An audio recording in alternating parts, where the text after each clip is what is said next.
Hello everyone and welcome to Physics Wallah. My name is Danish Zafar. आज आप मेरे साथ हैं सफल बैच में और हम बात करने वाले हैं डिटरमाइनर्स, आर्टिकल्स, एडजेक्टिव्स की। तो ये एक ही टॉपिक है पर ये आपको बहुत बड़ा लग रहा है। अभी डिटेल में मैं आपको समझाऊंगा तो चीज़ें आपके लिए काफ़ी आसान हो जाएंगी।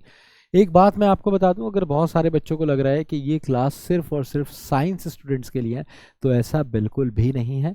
ये क्लास दोनों बच्चों के लिए है, जो साइंस के हैं वो भी और जो ह्यूमैनिटीज़ या आर्ट्स के हैं उनके लिए भी है। ठीक है, तो दोनों के लिए क्लासेस है। तो कभी भी ये नहीं सोचिएगा कि ये सिर्फ साइंस वालों के लिए है या ये सिर्फ आर्ट्स वालों के लिए है। ये दोनों बच्चों के लिए हैं, जो आर्ट्स के लिए प्रिपेयर कर रहे हैं उनका भी और साइंस वालों का भी। ठीक है, अभी तक हमने यहाँ पे subject verb agreement, tenses, idioms, PQRS, reading comprehensions, nouns और प्रोनाउंस को डिटेल में किया है। मुझे उम्मीद है ये कॉन्सेप्ट्स आपको समझ में आ गए होंगे और इस पे क्वेश्चंस भी आपने लगा लिया होंगे। एक इंतजा मेरी आपसे बार बार रहेगी कि प्लीज़ इस पे प्रैक्टिस करते रहिए। प्रैक्टिस बहुत इंपॉर्टेंट है। अगर आपको प्रैक्टिस करने के लिए यहाँ पे इसके अप्रोप्रिएट नंबर ऑफ क्वेश्चंस नहीं मिलते, आप यूट्यूब पे ढूंढते हैं, कहीं पे भी ढूंढते हैं, आपके पास अप्रोप्रिएट नंबर ऑफ क्वेश्चंस नहीं है, तो मैं आपसे ये कहूँगा कि बेटा आप इसको जाके ना कहाँ से प्रिपेयर कर सकते हैं, आप इसे डिफेंस वाला से कर सकते हैं। ये अपना फिजिक्स वाला ही चैनल है, डिफेंस वाला। आप चाहें तो सीडीएस वाले पे चले जाएं, वहाँ भी कंटेंट मिल जाएगा, एनडीए वाले पे चले जाएं, वहाँ भी मिल जाएगा। तो ये टॉपिक स्पेसिफिक मिल जाएगा। फॉर एग्जांपल आपको सब्जेक्ट वर्ब अग्रीमेंट पे और क्वेश्चंस लगाने और फ्री वाले लगाने। देखिए, खरीदने के लिए तो बहुत सारी चीज़ें, मैं आपको 5 किताबें 10 किताबों को नाम बता दूं। ठीक है, इसके अलावा ये आप ऑनलाइन क्या कर सकते हैं, प्रीवियस ईयर क्वेश्चंस भी डाउनलोड कर सकते हैं। पर आपको एकदम ना वैसा कंटेंट नहीं मिलेगा जिससे आपको एग्जैक्टली प्रैक्टिस करनी है। टॉपिक वाइज क्वेश्चंस नहीं मिलेंगे। तो टॉपिक वाइज क्वेश्चंस आपको यहाँ मिल जाएंगे और ये भी सिर्फ फ्री में है। आपका जो भी लगेगा वो डेटा लगेगा, इंटरनेट डेटा। इसके अलावा आपका कोई खर्चा नहीं है। डिफेंस वाला पे जाके आप प्रैक्टिस कर सकते हैं। ठीक है, डिटरमाइनर्स एंड आर्टिकल्स और एडजेक्टिव्स आज हम पढ़ने वाले हैं। तो आज हम इनके क्या जानेंगे, सबसे पहले इनके कॉन्सेप्ट जानेंगे, फिर इन पे क्वेश्चंस लगाएंगे और लास्ट में इन क्वेश्चंस पे अच्छा खासी प्रैक्टिस करेंगे और वोकैबुलरी।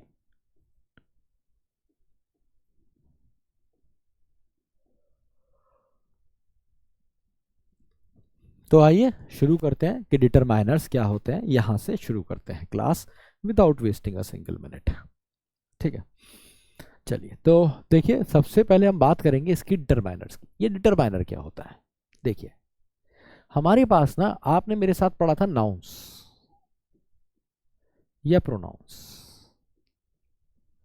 तो ये जो होते हैं ना, ये यूजुअली सब्जेक्ट या ऑब्जेक्ट की तरह काम करते हैं किसी सेंटेंस में ना। नाउन क्या हो गया? किसी भी चीज का नाम हो गया। अब जिस चीज का नाम है उसके बारे में कुछ बताया जा सकता है ना। फॉर एग्जाम्पल मैंने किसी का नाम लिया, फॉर एग्जाम्पल मैंने कहा विराट कोहली। अब विराट कोहली के बारे में बहुत कुछ बताया जा सकता है। ठीक है, तो जितनी भी चीजें विराट कोहली के बारे में बताई जाएंगी सारी या तो डिटरमाइनर बताएगा या एडजेक्टिव बताएगा या फिर आर्टिकल बताएगा। तो ये एक जैसी चीज ही होती है। अगर मैं कहूं डिटरमाइनर, तो डिटरमाइनर क्या होता है?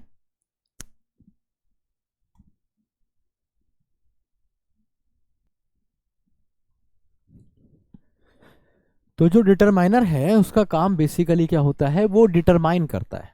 क्या करता है? डिटरमाइंस। तो डिटरमाइनर क्या करता है? ऐसे समझ लीजिए, डिटरमाइनर क्या करता है? डिटरमाइंस अ नाउन, किसी नाउन को या फिर नाउन इक्विवेलेंट को। नाउन इक्विवेलेंट का क्या मतलब हुआ? जो नाउन जैसा है, जैसे प्रोनाउन। प्रोनाउन एक नाउन इक्विवेलेंट है। ठीक है, जिरंड एक नाउन इक्विवेलेंट है जो कि नाउन जैसा है। तो ये क्या करते हैं डिटरमाइनर्स? ये डिटरमाइन करते हैं, कुछ भी बताते हैं। डिटरमाइन का मतलब है कुछ भी बताना, कुछ भी बताना, थोड़ा बहुत भी, कुछ भी बताना, इशारा देना, कुछ भी करना एक अबाउट अ नाउन या नाउन इक्विवेलेंट, नाउन या नाउन इक्विवेलेंट के। अब ये डिटरमाइनर्स जो हैं ये बेसिकली दो तरीके से आते हैं। ठीक है, ये जो डिटरमाइनर्स हैं ये आपके दो तरीके से आते हैं। एक कहलाते हैं आर्टिकल्स और एक कहलाते हैं एडजेक्टिव्स।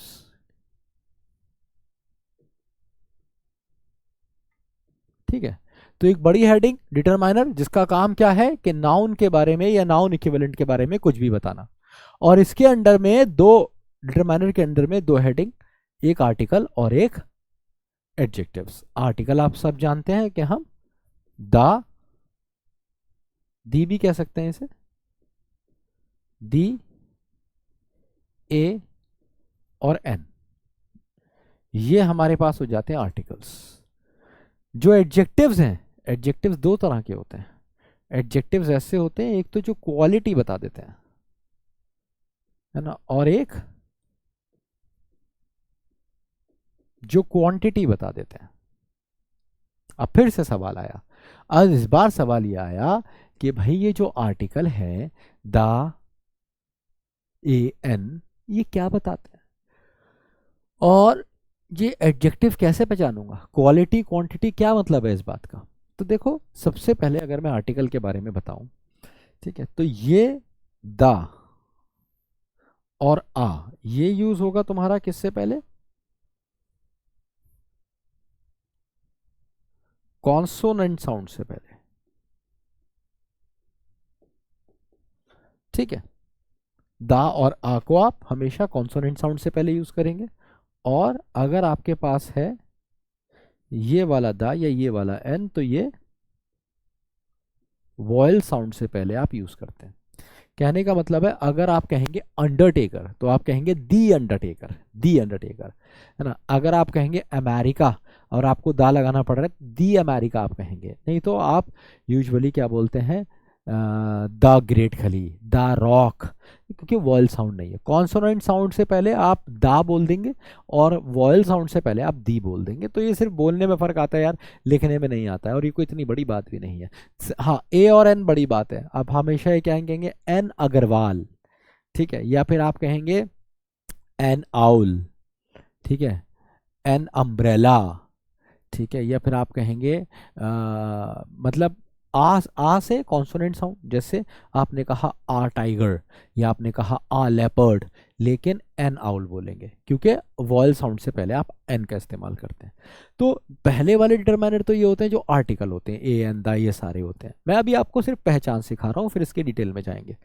एडजेक्टिव्स जो होते हैं, जो क्वालिटी और क्वांटिटी दोनों बताते हैं, तो क्वालिटी बताने वाले एडजेक्टिव्स कौन कौन से होते हैं भाई। क्वालिटी बताने वाले एडजेक्टिव्स तुम्हारे पास ऐसे हो गए, गुड, स्ट्रॉन्ग, हार्ड, अगली। नहीं, ये क्वालिटी बता रहा है, किसी भी नाउन या प्रोनाउन के बारे में बता रहा है, वो अच्छा है, बुरा है, काला है, छोटा है, मोटा है, सारे इसमें आ जाएंगे। टॉल, शॉर्ट, लार्ज, वीक, सारे के सारे एडजेक्टिव है, क्योंकि ये किसी ना किसी नाउन के बारे में। भाई अगर मैंने कहा लंबा, तुम पूछोगे ना क्या लंबा, मैंने कहा तगड़ा, तुम पूछोगे ना कौन तगड़ा, मैंने कहा सुंदर, तुम पूछोगे ना कौन सुंदर। तो हमेशा नाउन के बारे में कुछ भी बताता है, कोई भी क्वालिटी बताता है, तो एडजेक्टिव कहलाता है। अब कुछ एडजेक्टिव्स ऐसे भी होते हैं जो क्वालिटी नहीं बताते, पर क्या बता देते हैं, क्वांटिटी बता देते हैं, कितनी है कोई चीज। जैसे आपने कहा सम वाटर, मोस्ट पीपल, है ना, पीपल नाउन है, मोस्ट क्या हो गया, एडजेक्टिव हो गया। या फिर एनी मैन, एनी, है ना, या आपने कहा फ्यू स्टूडेंट्स, लिटिल एफर्ट्स, तो लिटिल, सम, मोस्ट, एनी, फ्यू, ठीक है, ये सारे के सारे क्या हो जाते हैं, ऐसे वर्ड्स जो क्वांटिटी बताते हैं। तो अब मुझे उम्मीद है कि आपको एकदम क्लियर पिक्चर दिख रही होगी कि भाई डिटरमाइनर क्या होता है, और एडजेक्टिव क्या होता है, और आर्टिकल क्या होता है। तो डिटरमाइनर एक बड़ी हेडिंग है ना, बड़ी हेडिंग हो गई डिटरमाइनर, जिसके अंदर में दो सब हेडिंग्स हैं, एक है आर्टिकल और दूसरे हैं एडजेक्टिव्स। ठीक है, आर्टिकल क्या होते हैं, जो क्या करते हैं, नाउन से पहले यूज होते हैं। ये बताते क्या है, ये basically refers to a noun,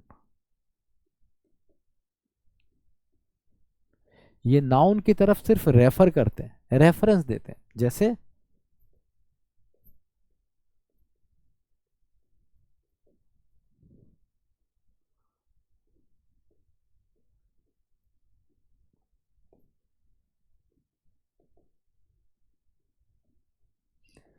I know the man you are talking about, अरे मैं जानता हूँ उस आदमी की जिसको तुम बात कर रहे हो, मैं जानता हूँ उस आदमी को जिसकी तुम बात कर रहे हो। तो तुमने क्या कर दिया, रेफर कर दिया उस आदमी को। तो द मैन क्या बता रहा है, वो आदमी, the man.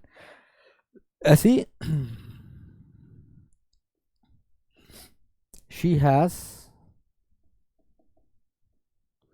A pimple on her nose. क्या मतलब हुआ कि उसकी नाक पे क्या है, उसके एक नाक पे एक पिंपल है। तो तुमने डिटरमाइन कर दिया पिंपल को, है ना, तुमने बता दिया कि एक पिंपल है, रेफर कर दिया उस पिंपल की तरफ कि भाई एक पिंपल है उसकी नाक पे, यही पहचान है, लड़की गेंडी सी लगेगी, नाक पे यहाँ तिल, यहाँ पे उसके क्या है, हाँ पिंपल है, ये मोटा पिंपल है, तुम्हें समझ नहीं आएगा लड़की है या गेंडी है। तो क्या हो जाएगा, she has a pimple on her nose. तो पिंपल का मतलब क्या हो जाता है यहाँ पे, आ पिंपल का मतलब क्या हो जाता है, एक पिंपल। तो अल्टीमेटली ये कर क्या रहा है, रेफर कर रहा है नाउन की तरफ, और ये क्वालिटी या क्वांटिटी बता रहा है। तो मैंने क्या बताया, डिटरमाइनर्स होते हैं वो क्वालिटी और क्वांटिटी भी बता सकते हैं, और क्या बता सकते हैं, रेफर भी कर सकते हैं। जब वो रेफर करेंगे तो आर्टिकल के थ्रू करेंगे, और जब वो क्वालिटी या क्वांटिटी बताएंगे तो हमेशा एडजेक्टिव के थ्रू बताएंगे। ठीक है, अब फटाफट हम क्या करते हैं, थोड़ा से आर्टिकल पढ़ रहे थे। मुझे उम्मीद है यहाँ पे आपको एकदम समझ में आ गया होगा कि भाई डिटरमाइनर्स क्या होते हैं, आर्टिकल्स क्या होते हैं, और एडजेक्टिव्स क्या होते हैं, एकदम क्लैरिटी के साथ आ गया होगा। अब हम आगे बढ़ते हैं। तो डिटरमाइनर है, ये भी डिटरमाइनर है, ये भी डिटरमाइनर है, सारे डिटरमाइनर है। ये ऐसा डिटरमाइनर है जो क्वांटिटी बताएगा और क्वालिटी बताएगा। ये ऐसा डिटरमाइनर है, आर्टिकल का डिटरमाइनर है जो क्या बताएगा, रेफर करेगा सिर्फ नाउन की तरफ। ठीक है, चलिए अब हेडिंग डालते हैं आर्टिकल्स, और आर्टिकल्स पढ़ने की कोशिश करते हैं, समझने की कोशिश करते हैं। देखो पहली चीज तो यार सबके साथ ना आर्टिकल आता नहीं है, कहाँ कहाँ नहीं आता पहले वो जान लेते हैं। क्या डालेंगे हेडिंग आप,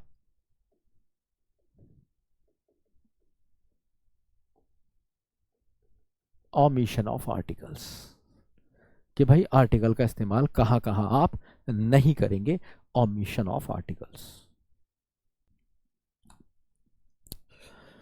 तो ओमिशन ऑफ आर्टिकल हेडिंग डालेंगे, और एक बात याद रखेंगे कि आर्टिकल का इस्तेमाल कभी भी किसी भी common noun, proper noun, abstract noun, material noun के सेंस में, नाउन के साथ जर्नल सेंस में कभी यूज नहीं होता। ठीक है, क्या याद रखेंगे, common noun, proper noun, abstract noun, material noun के साथ no article in general sense. अब आप सोच रहे होंगे सर ये जनरल सेंस क्या होता है, मैं सेंटेंसेस लिख रहा हूं, कुछ सेंटेंसेस से आपको सब कुछ समझ में आ जाएगा। जैसे मान लीजिए मैंने कहा Shiva is the God of destruction. ठीक है,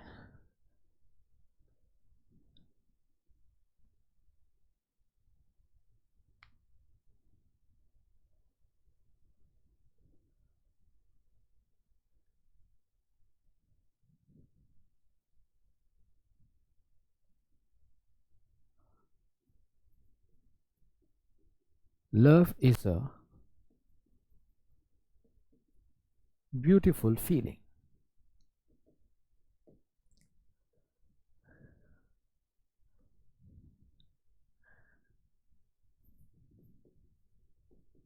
Plastic is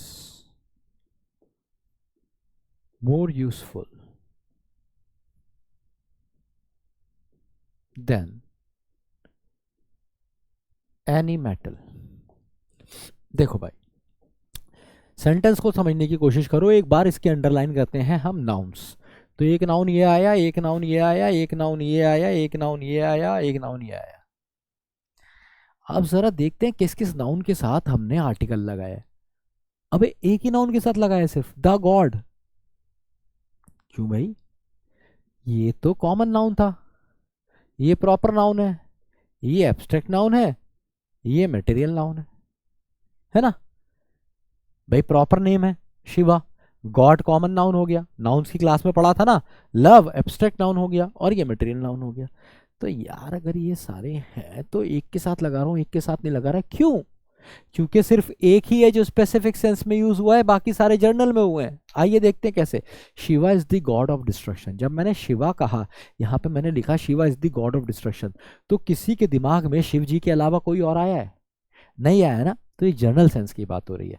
मैं किसी ऐसे शिव की बात नहीं कर रहा जो तुम्हारे क्लास में पढ़ता है, जो तुम्हारा दोस्त है, ठीक है, जिससे तुम रोजाना मिलते हो। मैं किसी उस शिवा की बात नहीं कर रहा जो किसी का नाम शिवा है, उसकी बात नहीं कर रहा। I am talking about Shiva the God of destruction.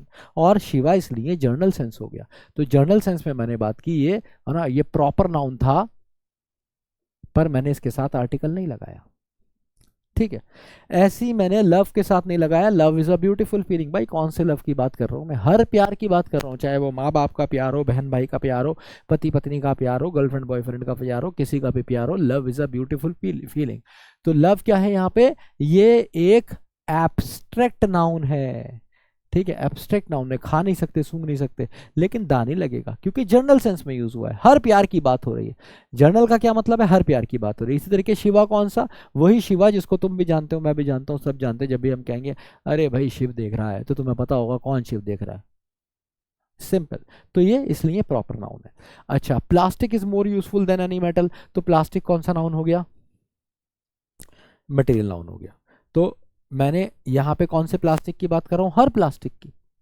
और इसी तरीके से मैं मेटल में भी हर मेटल की बात कर रहा हूँ। कोई भी मेटल ले आओ भाई, आयरन ज्यादा यूज होता है या प्लास्टिक? प्लास्टिक, है ना। कॉपर ज्यादा यूज होता है या प्लास्टिक? प्लास्टिक। एल्यूमिनियम ज्यादा यूज होता है या प्लास्टिक? प्लास्टिक। तो जब भी तुम देखोगे तो मैं कह रहा हूं कि प्लास्टिक जर्नल सेंस में, और एनी मेटल मतलब कोई भी मेटल ले आओ। तो दोनों जर्नल सेंस में मैंने यूज करे, और इसलिए इनके साथ मैंने कोई आर्टिकल नहीं लगाया, ठीक है। तो ये तो बात हुई कि जब भी कोई नाउन जर्नल सेंस में यूज होगा तो उसके साथ आर्टिकल नहीं आएगा। अब अगला सवाल ये है, फिर गॉड के साथ क्यों आया? भाई जब भी तुम इसे स्पेसिफिक करोगे तो आ जाएगा। तुमने कहा शिवा इज द गॉड, एक खास गॉड बताया, किसका? डिस्ट्रक्शन का। कंस्ट्रक्शन का गॉड नहीं बताया तुमने, पूरी दुनिया का गॉड नहीं बताया तुमने, किसी स्पेसिफिक लोगों का गॉड नहीं बताया तुमने। तुमने बोला Shiva is the god, that means you are talking about a specific god, जो किसका है? डिस्ट्रक्शन का। और इसलिए तुमने दा लगा दिया इसके साथ। लव के साथ भी लगा सकते हो, जैसे मैंने कहा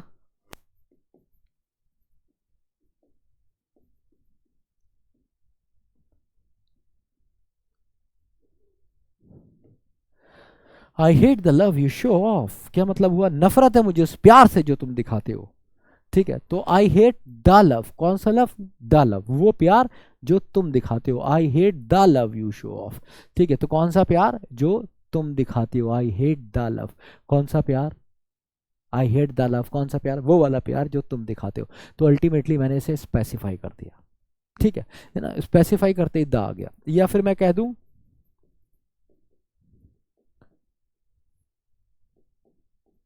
the plastic of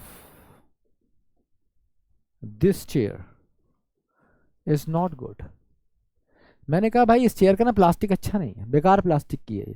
so the plastic, मैं एक स्पेसिफिक, ये खास प्लास्टिक की बात कर रहा हूं, और इसलिए मैंने प्लास्टिक से पहले दा लगा दिया, ठीक है। तो आर्टिकल में आप याद रखेंगे कि जर्नल सेंस में किसी भी common proper abstract material noun के साथ नहीं लगाएंगे, स्पेसिफिक में लग जाएगा, ठीक है। तो जितने भी केस हैं स्पेसिफिक वाले, उसमें दा लग जाएगा। स्पेसिफिक वाला जितना केस है उसमें लग जाएगा, नहीं तो नहीं लगेगा। और कहाँ कहाँ नहीं लगेगा? इसके अलावा आर्टिकल जब भी आप बात करेंगे नेम्स ऑफ रिलेशंस, ठीक है, या फिर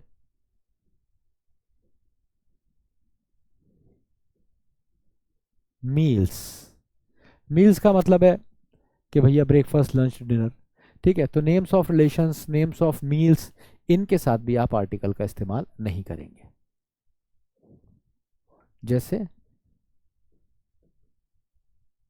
आंट, डॉटर, सन, फादर, ठीक है, इनके साथ आर्टिकल का इस्तेमाल नहीं करेंगे। मील्स के नेम हो गए जैसे ब्रेकफास्ट, टी, स्नैक्स, डिनर, इनके साथ भी आप ब्रेकफास्ट, इसके साथ भी आर्टिकल का इस्तेमाल नहीं करेंगे जनरल सेंस में। एग्जाम्पल दे देता हूं, जैसे मान लीजिए मैंने कहा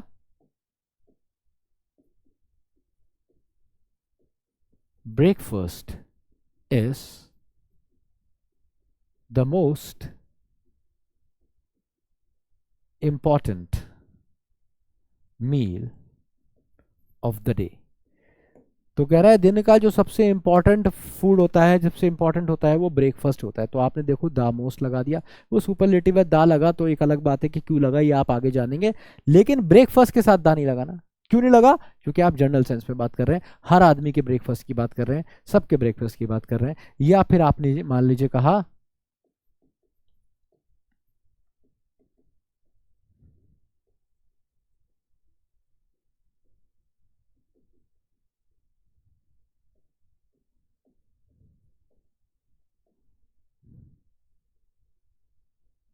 आपने कहा father is a banker provided by nature. तो क्या मतलब हुआ? पापा एक ऐसे बैंकर हैं जो हमें भगवान की तरफ से मिले हैं। Father is a banker provided by nature. ऐसे बैंकर हैं जो कहाँ से मिले हैं? भगवान की तरफ से मिले हैं। तो ये किसके पापा की बात हो रही है? सबके पापा की बात हो रही है। पापा की बात यहाँ पे जर्नल सेंस में हो रही है, और जब जर्नल सेंस में आप यूज करेंगे तो आप दावा नहीं लगाएंगे। ठीक है, अब मजेदार बात यह है, इसी को स्पेसिफिक कर दोगे तो ये दा आ जाएगा। जैसे मैं कह दूं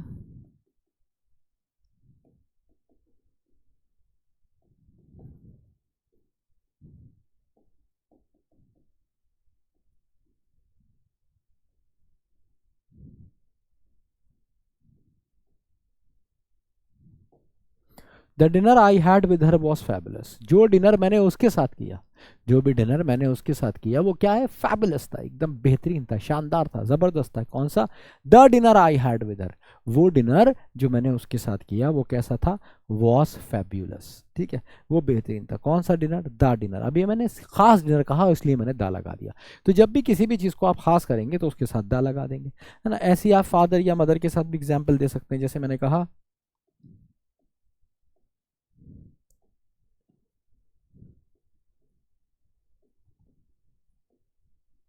Charles Babbage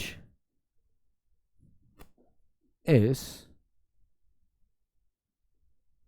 the father of computers। तो Charles Babbage is the father of computer. तो यहां पे मैंने द फादर क्यों कहा? क्योंकि मैं खास पापा की बात कर रहा हूं। किसके पापा की? तुम्हारे पापा की, अपने पापा की नहीं, एक खास पापा की। सबके पापा की नहीं, एक खास पापा की। किसके पापा? कंप्यूटर्स के पापा।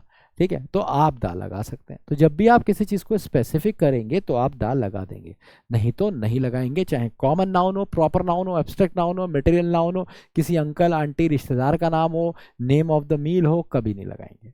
ठीक है। अच्छा, तो ये तो वो बातें हुई कि भाई तुम दा का इस्तेमाल कहाँ कहाँ नहीं करोगे। अब सवाल यह है कहाँ कहाँ करोगे। ठीक है, तो कहाँ कहाँ करोगे?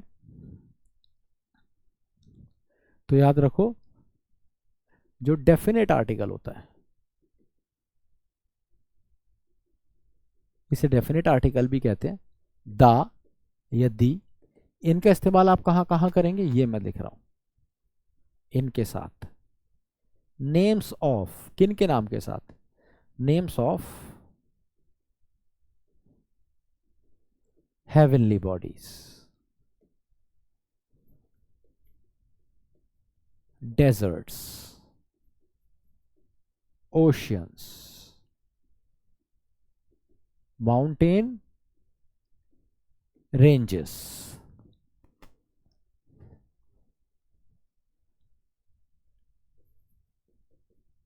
रिवर्स, लेक्स,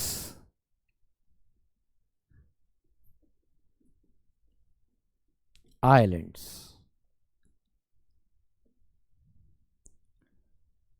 इसके बाद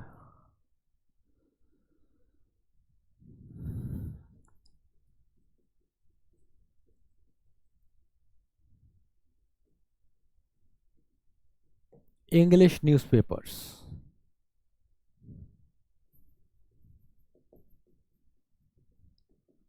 railway trains,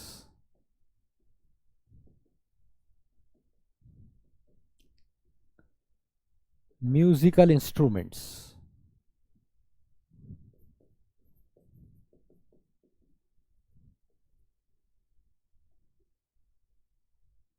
political parties,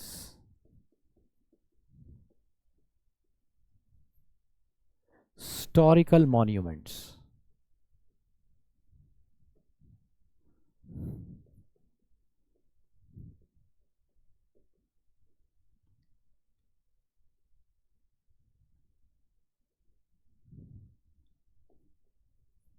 Holi scriptures, ठीक है, या फिर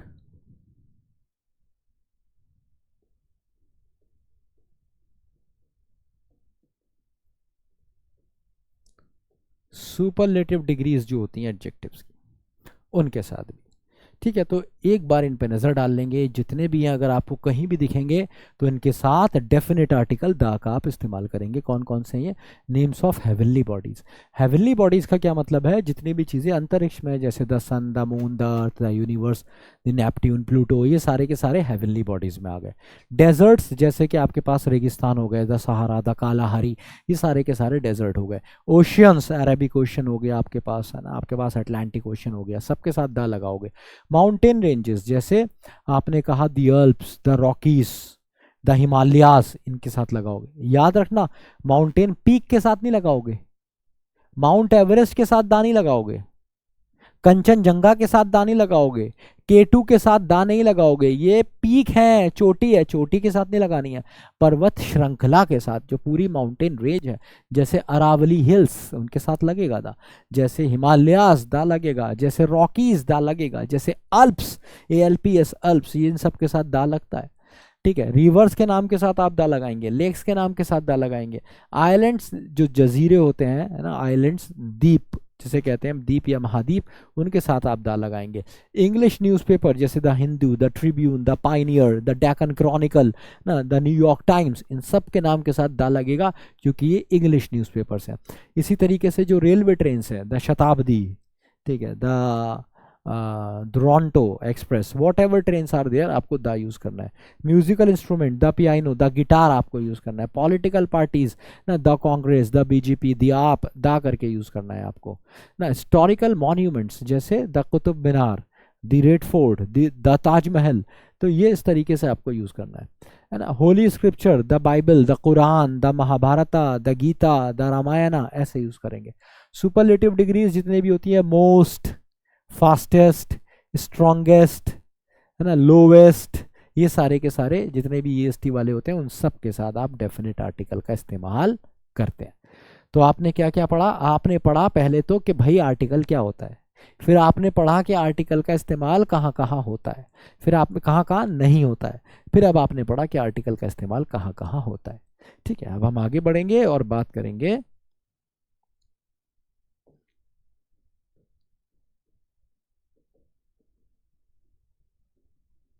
इनडेफिनेट आर्टिकल्स, जिसमें हमारा आ जाता है A और N, इसके बारे में बात करने वाले हैं। ठीक है, तो मुझे उम्मीद है कि डेफिनेट आर्टिकल तो एकदम क्लियर हो गया होगा। फटाफट इनडेफिनेट के बारे में बात करेंगे। तो देखिए, इनडेफिनेट आर्टिकल मतलब आ और एन का इस्तेमाल कहाँ कहाँ होता है। सबसे पहली चीज, जब आपका मतलब न्यूमेरिकल 1 होगा तब होगा इसका इस्तेमाल। दूसरा, जब आपका होगा sense of certain, sense of any या सम, सेंस ऑफ पर या every,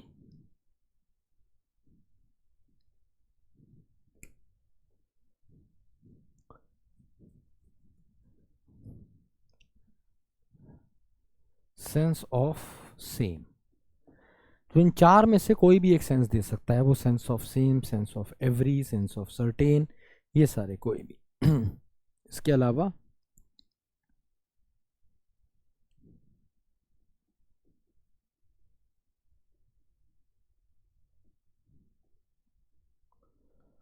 before a common noun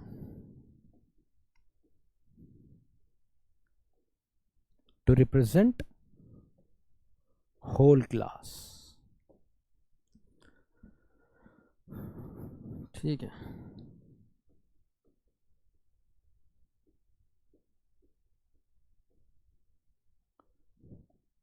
before a proper noun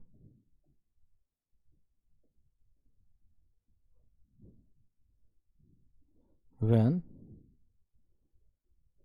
proper noun is a stranger। आइए पहले 4-5 पॉइंट ध्यान से समझते हैं।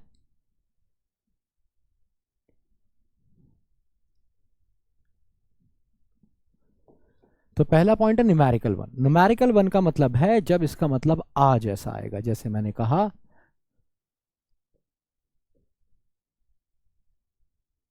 The soldier lost N arm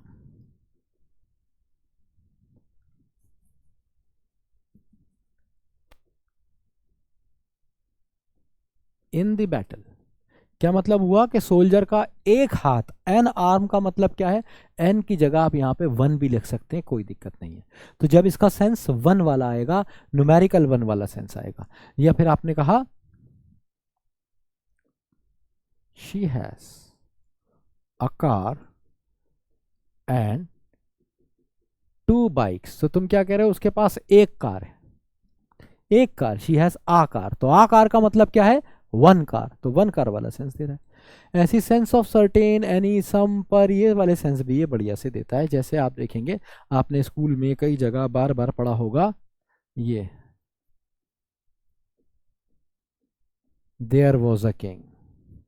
तो इसका मतलब ये नहीं है कि एक ही राजा था, यहाँ पे नंबर बताना नहीं चाह रहा, सर्टेन किंग की बात कर रहा है जिसके बारे में आगे बात होगी। आप कह रहे हो एक राजा था, राजा की 4 रानियां थी, उसका एक बड़ा महल था, ठीक है। तो आप यहाँ पे एक सर्टेन की बात कर रहे हो, सर्टेन राजा की। जैसे आपने कहा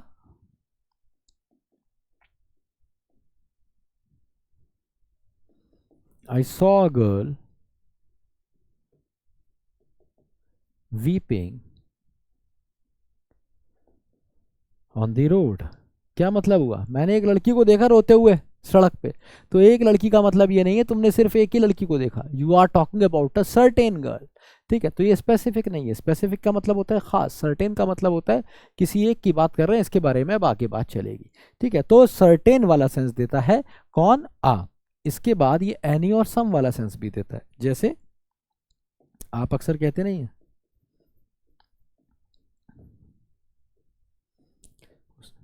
पूछते हो ना लड़की से do you have a boyfriend, तो इसका क्या मतलब है, तुम्हारा एक बॉयफ्रेंड है, नहीं, तुम्हारा कोई बॉयफ्रेंड है क्या।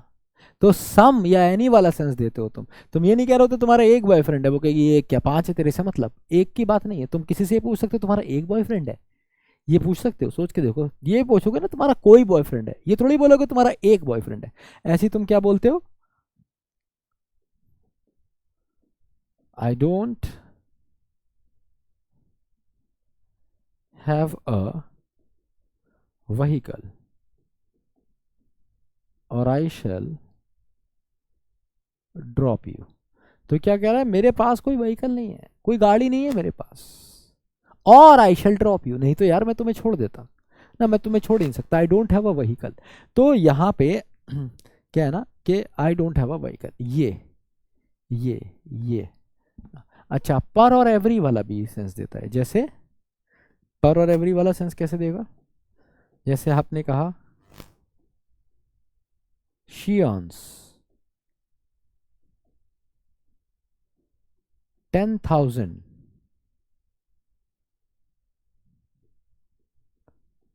रुपीज अ वीक, वो एक हफ्ते में 10,000 रुपये कमाती है।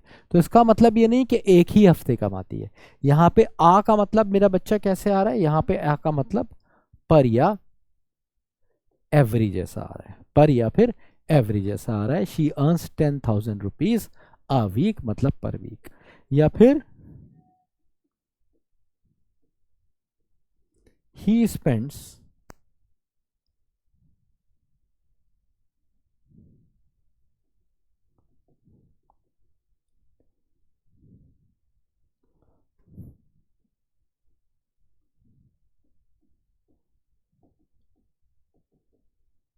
मान लो किसी सेलिब्रिटी की बात हो रही है, तो तुम क्या कह रहे हो, he spends a million a month on his fitness, अपनी फिटनेस पे वो महीने के 10 लाख रुपए खर्च करता है। आ मिलियन आ मंथ है ना। तो आ मिलियन का क्या मतलब है, 1 million.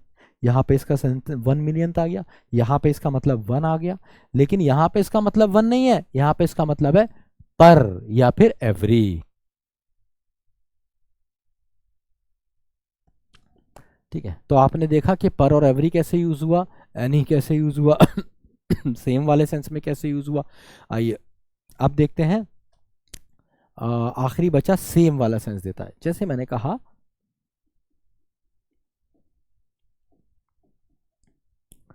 Two of a trade seldom agree. दो लोग जो एक जैसा व्यापार करते हैं मुश्किल से किसी मतलब आपस में सहमत होते हैं। जैसे मान लो कोई फर्नीचर बनाने वाला है, ठीक है, तुमने उसकी दुकान पे गए, तुमने कहा भाई साहब सामने वाली दुकान से पिछली बार 2 चेयर्स ली थी, बिल्कुल बेकार निकली। वो कह रहे साहब बेकार माल बनाता है, अब हमारा ले, हमारा एकदम बढ़िया, हम फेविकॉल भी बढ़िया लगाते हैं, सब कुछ अच्छा लगाते हैं, एडिसिव अच्छा है, क्वालिटी अच्छी है, लकड़ी अच्छी है, भाई साहब ये गंदी लकड़ी पुरानी लकड़ी इस्तेमाल करता है ना। उसके पास जाओगे तो हो सकता है वो इसके बारे में ये वाली बात कहे। तो ये कह रहा है टू ऑफ अ ट्रेड, ऐसे दो लोग जिनका सेम व्यापार होता है। यहाँ पे आ का मतलब क्या आ रहा है, same. Two of a trade, ऐसे दो लोग जिनका सेम व्यापार होता है। या फिर मैंने कहा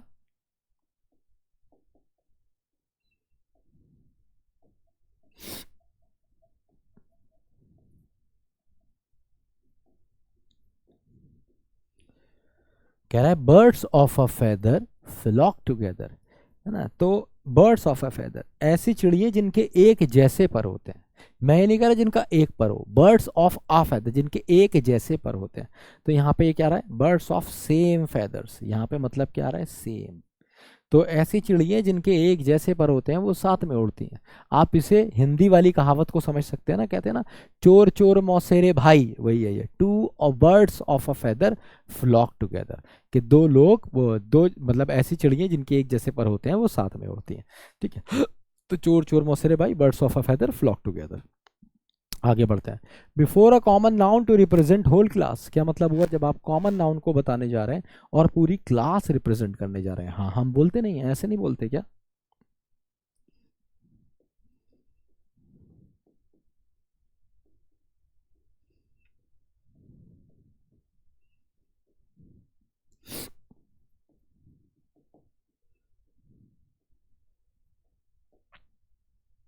अ mother knows what her child wants, इसका क्या मतलब हुआ, एक माँ जानती है कि एक बच्चे को क्या चाहिए। तो एक माँ का मतलब ये नहीं कि एक माँ जानती है, एक माँ का मतलब है जो भी कोई माँ है जिसके अंदर भी एक माँ है। तो पूरी कम्युनिटी माँ कम्युनिटी को कह रहा है कि जो माँ होगी वो समझ जाएगी बच्चे में क्या है।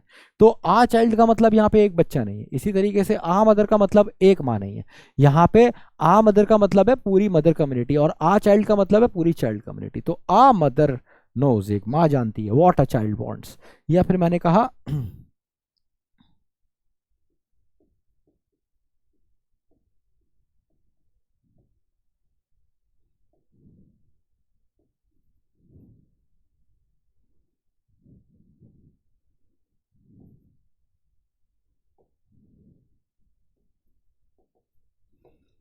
मैंने कहा once a soldier always a soldier, एक बार तुम अगर सोल्जर बन गए तो वंस अ सोल्जर, एक बार अगर तुम कोई भी सोल्जर बन गए, है ना। जनरल सेंस में सोल्जर कह रहा है, कॉमन सोल्जर कह रहा है, कोई भी सोल्जर बन गए हमेशा सोल्जर ही रहोगे, ये कह रहा है ये, तो ना। तो तुम्हारा दिमाग, तुम्हारी सोच, तुम्हारा काम वैसी होगा। Once a soldier always a soldier. अगर कहता है बिफोर अ प्रॉपर नाउन, कभी कभी तुम देखोगे आ का इस्तेमाल प्रॉपर नाउन से पहले भी होगा, जब प्रॉपर नाउन एक स्ट्रेंजर होगा। मान लो कि क्या होता है कि मान लो तुम्हारे घर पे कोई मेहमान आता है, और मेहमान आता है और मेहमान आके कहता है मतलब दरवाजे बेल बजती है, तुम जाते हो, तुमसे पूछते हैं बेटा शर्मा जी हैं। तुमने कहा अंकल देखता हूँ पापा है नहीं है, आप कौन। तो कह दो गुप्ता जी आए। तुम गए, तुमने जाके अंदर कहा, तुमने कहा अरे पापा कोई टकले गुप्ता जी आए। तुमने क्या कहा, कोई गुप्ता जी। तो कोई गुप्ता जी का क्या मतलब है, कोई गुप्ता का मतलब है आ गुप्ता।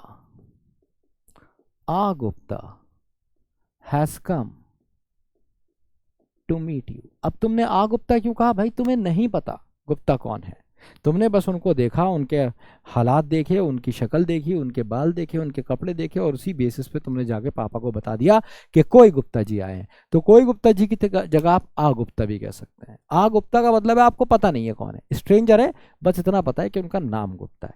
या फिर आपने कहा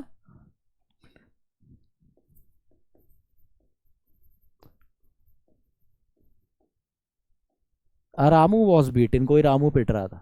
सबने देखा भीड़ लगी है, सब कह रहा मारो रामू को, मारो बहुत कमीना है रामू। तुमने कहा भाई क्या हो गया, अरे ये वही रामू है, पीट मार रहे हैं इसे, तुम नहीं जानते रामू को, अरे वही बड़े बड़े कांड किए हैं इसने। तुम घर आए, किसी ने पूछा बाहर भीड़ कैसी लगी है, तुमने कहा कुछ नहीं, कोई रामू पिट रहा है। कोई रामू मतलब आ रामू वॉज बीटन, उसको पीटा जा रहा था, ठीक है। तो मैंने आपको इस पेज पे क्या पढ़ाया, मैंने आपको पढ़ाया कि भाई डेफिनेट आर्टिकल कहाँ कहाँ यूज होगा, और यहाँ पे बताया कि इनडेफिनेट आर्टिकल भी कहाँ कहाँ यूज होगा। अब बाकी की कहानी हम जानेंगे क्वेश्चंस की जबानी।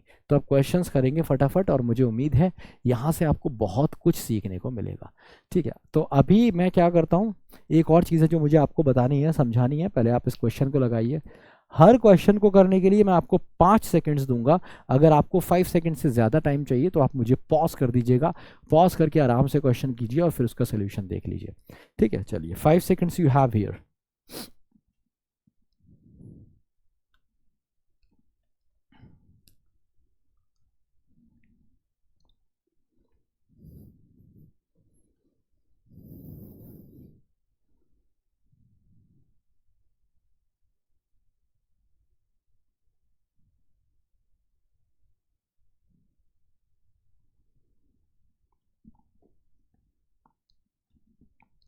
The doctor advise the patient to take the medicine twice a day, एक दिन में 2 बार। कितने दिन में? एक दिन में। तो यहाँ पे आ का सेंस क्या आ रहा है? पर आ रहा है। भाई वही तो तुम्हें बता पढ़ाया था, एवरी या पर। जो बिल्कुल पीछे पढ़ाया वही क्वेश्चन यहाँ पे आया। आ डे हो जाएगा, B is the correct answer. ठीक है, बी। अब भाई कुछ सेंटेंसेस दे रहा हूं, जरा ध्यान से देखना।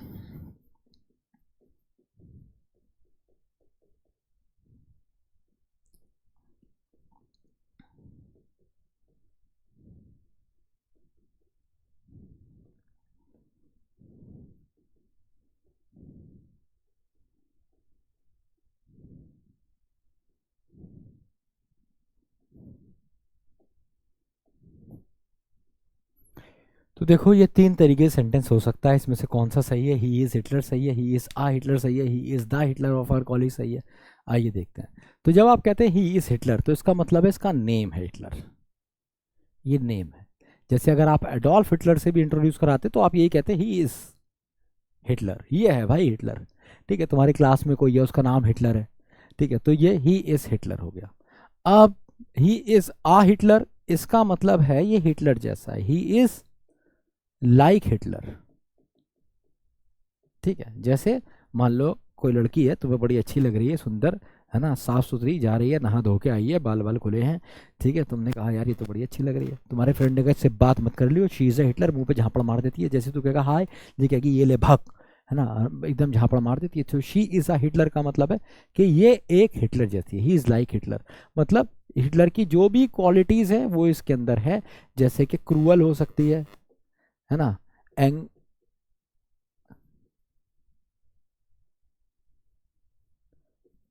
क्रूअल भी हो सकती है, एग्रेसिव भी हो सकती है, कुछ भी हो सकता है। He is a Hitler, Hitler जैसी है। तो हिटलर की जो क्वालिटीज हैं वो इसके अंदर मिलेंगी। ठीक है, अच्छा, he is the Hitler of our college, तो इसका मतलब है कि हमारी कॉलेज की हिटलर है, ऐसा नहीं है।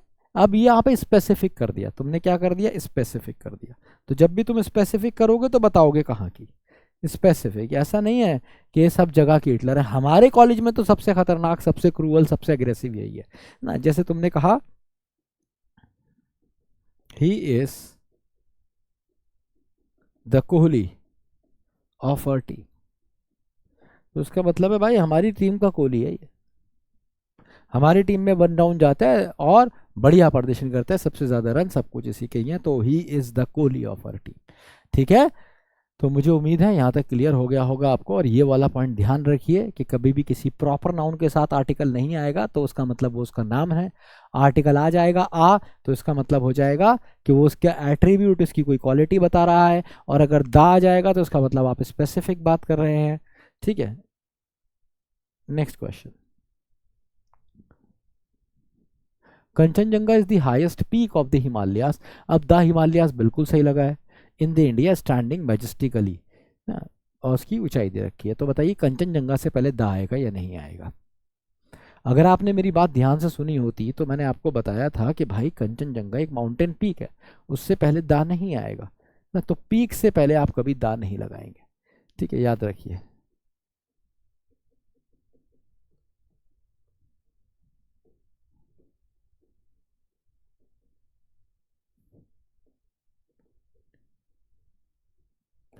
माउंटेन पीक से पहले नहीं आएगा, पर रेंज से पहले आएगा।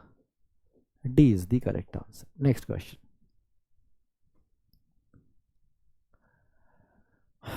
यहां पे एक नया कॉन्सेप्ट हम जानेंगे। देखिए, कुछ कंट्रीज हैं जिनके नाम के पहले आपको दा लगाना पड़ता है, जिसमें से एक यूनाइटेड स्टेट्स ऑफ अमेरिका भी है।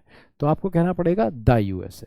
तो ये जितने भी शॉर्ट फॉर्म में लिखे जाते हैं ना, USA, UK, RSA, KSA, UAE, ठीक है, ये इसके अलावा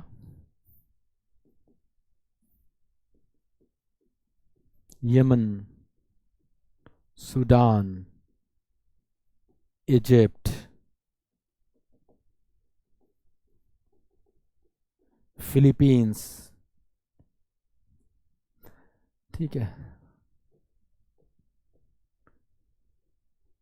नेदरलैंड्स, इन सब के नाम के साथ आपको आर्टिकल दा का इस्तेमाल करना है।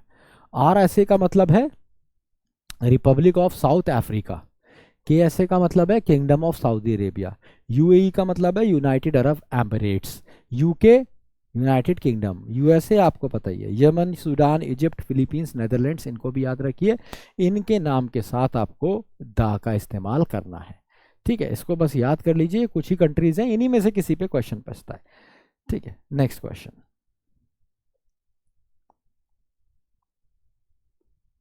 लगाइए, 5 सेकंड है आपके पास, आसान क्वेश्चन है।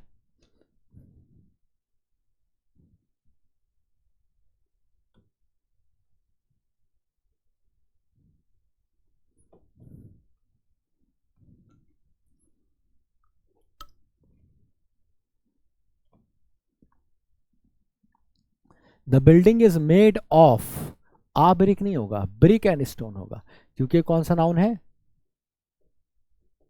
मटेरियल नाउन है। मटेरियल नाउन के साथ आर्टिकल का इस्तेमाल नहीं होता है, ये बात मैं आपको पहले भी बता चुका हूं, तो आंसर हो जाएगा बी। Next question.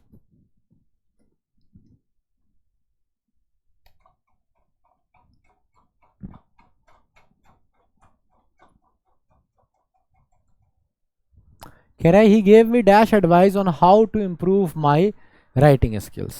तो जितने भी नॉन काउंट नाउन होते हैं उनके साथ आर्टिकल आ नहीं लगता। ये कौन सा नाउन है, नॉन काउंट नाउन। तो advice, information, furniture, equipment, machinery, इन सब के साथ आप आ का इस्तेमाल नहीं करेंगे, आ का इस्तेमाल नहीं करेंगे। तो यहां पे आएगा no article. He gave me advice, या फिर आप कह सकते हैं पीस ऑफ एडवाइस। तो पीस ऑफ एडवाइस का तो ऑप्शन ही नहीं है, ऑप्शन नहीं है तो आप क्या लगाएंगे, नो आर्टिकल, आंसर हो जाएगा D. Next question.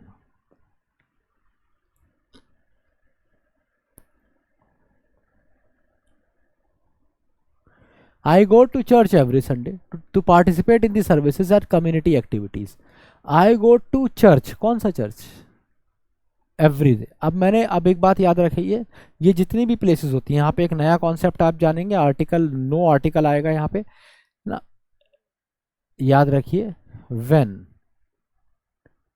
Places like, कौन सी places, church, hospital, jail, market,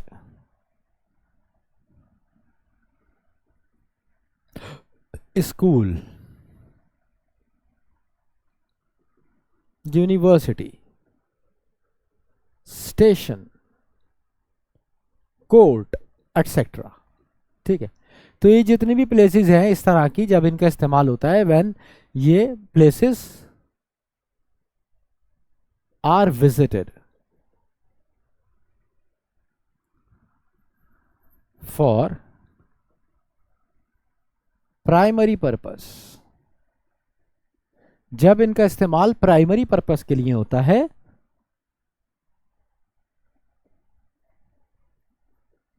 do not use article with. Primary purpose का मतलब है जिस चीज के लिए वो जगह खुली गई है। जैसे मैंने कहा, अब ये कह रहा है रोज जाता है, क्या कह रहा है, I go to dash church every Sunday to participate in the services and community activities. हाँ, तो यहाँ पे इसका आंसर क्या हो जाएगा, I go to the church.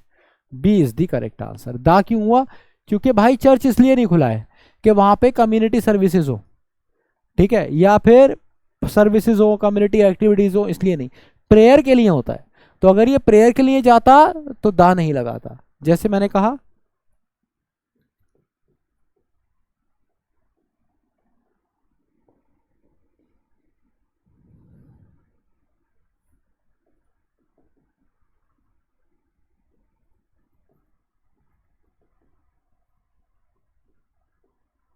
I went to the hospital for diagnosis. मैं अस्पताल गया था, काहे के लिए गया था, डायग्नोसिस के लिए। तो यहां पे ये दा गलत हो गया, क्योंकि ये हॉस्पिटल का प्राइमरी पर्पस है। कैसे पता, अरे भाई इसीलिए तो अस्पताल खुले हैं, डायग्नोसिस के लिए, ट्रीटमेंट के लिए, दा नहीं आएगा। जैसे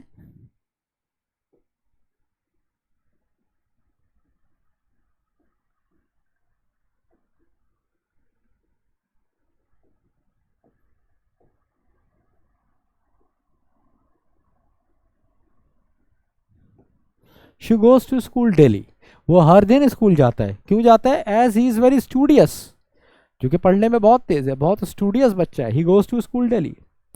अच्छा ही है। अब अगर ये सेकेंडरी पर्पस होता तो मैं कहता, आई वेंट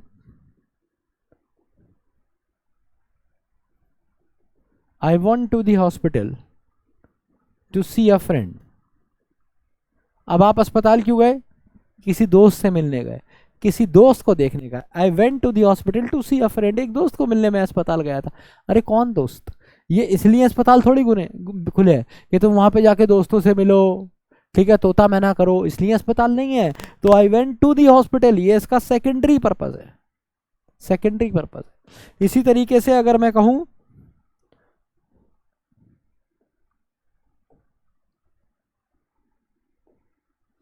अगर मैं कहूं she goes to the school daily as she sells pencils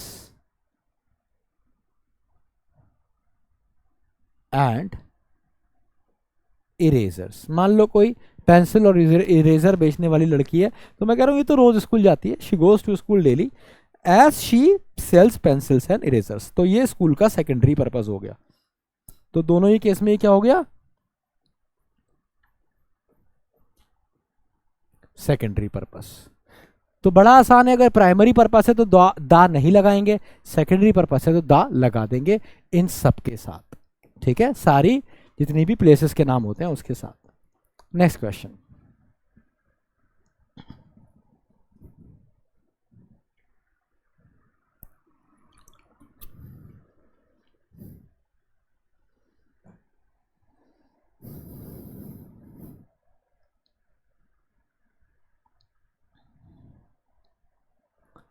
the cancer can be treated if detected early, emphasizing the importance of regular checkup. तो भाई द कैंसर नहीं आएगा, कैंसर क्या है,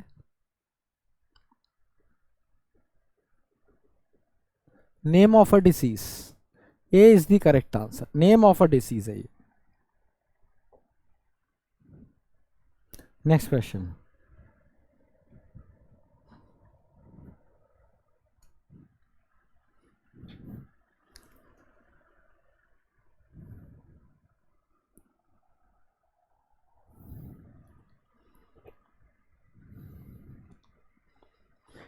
ही will go by the ear to reach his destination quickly. तो by the ear, ये the ear की मतलब ही नहीं, हम सीधे बोलते हैं क्या, by air, by car, by bus, या फिर on foot, by ship.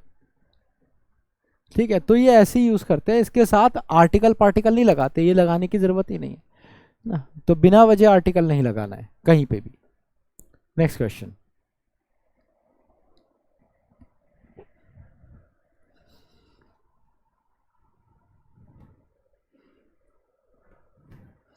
French are known for their friendly nature and love for sports. अब याद रखो ये जितने भी नेम है ना, French, German, Spanish, Chinese,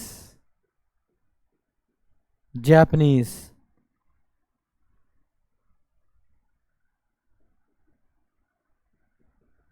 English, ये सारे के सारे क्या हैं, ये नेम्स ऑफ लैंग्वेजेस हैं।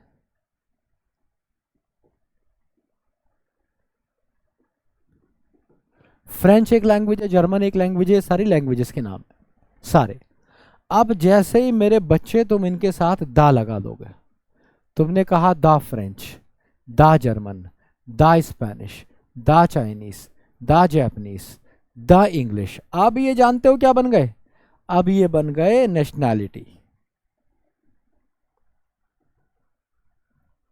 जैसे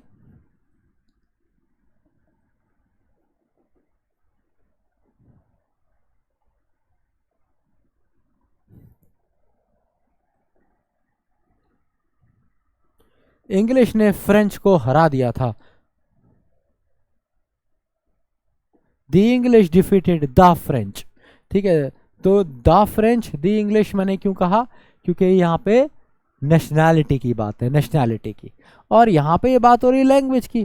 तो यहाँ पे फ्रेंच आर बोल रहे हैं तो द फ्रेंच बोलोगे, क्योंकि इसका मतलब क्या है, पीपल ऑफ फ्रांस, नेशनैलिटी। तो जब दा लग जाएगा इसका मीनिंग बदल जाएगा, ये नेशनैलिटी हो जाएगा। ठीक है, वर्ब भी प्लूरल लगेगा, क्योंकि इसका मतलब हो जाएगा the people of France, the people of England, the people of China.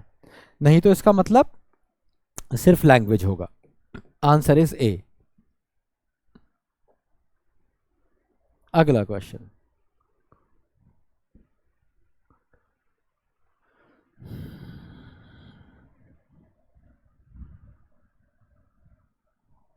तो कह रहा है मैनी पीपल टर्न टू, अब सीधी सी बात है द बाइबल कहोगे, क्योंकि ये क्या है, होली स्क्रिप्चर है। मैंने बताया था होली स्क्रिप्चर से पहले दा लगता है। सी इज द करेक्ट आंसर। ठीक है, तो ये मैंने आपको कुछ क्वेश्चंस कराए ये दिखाने के लिए कि भाई किस तरह के क्वेश्चंस हमारे पास आर्टिकल्स में आते हैं। मैंने आपको बताया कि आर्टिकल्स कैसे यूज़ होते हैं, मैंने आपको ये भी बताया कि कहाँ कहाँ नहीं यूज़ होते हैं, मैंने आपको उस पर क्वेश्चंस भी कराए और क्वेश्चंस के थ्रू भी कुछ नए नए कॉन्सेप्ट समझाने की कोशिश की है। मुझे उम्मीद है कि आपने इसके नोट्स बनाए होंगे और आपके पास एक हेल्दी रजिस्टर बन गया होगा जिसमें आर्टिकल्स की अच्छी खासी कहानी होगी। अब हम बढ़ेंगे अगले टॉपिक पे। हमारा अगला टॉपिक है क्या, एडजेक्टिव्स। और इसके बारे में गहराई से जानेंगे। ठीक है, चलिए let's go for it. Adjectives.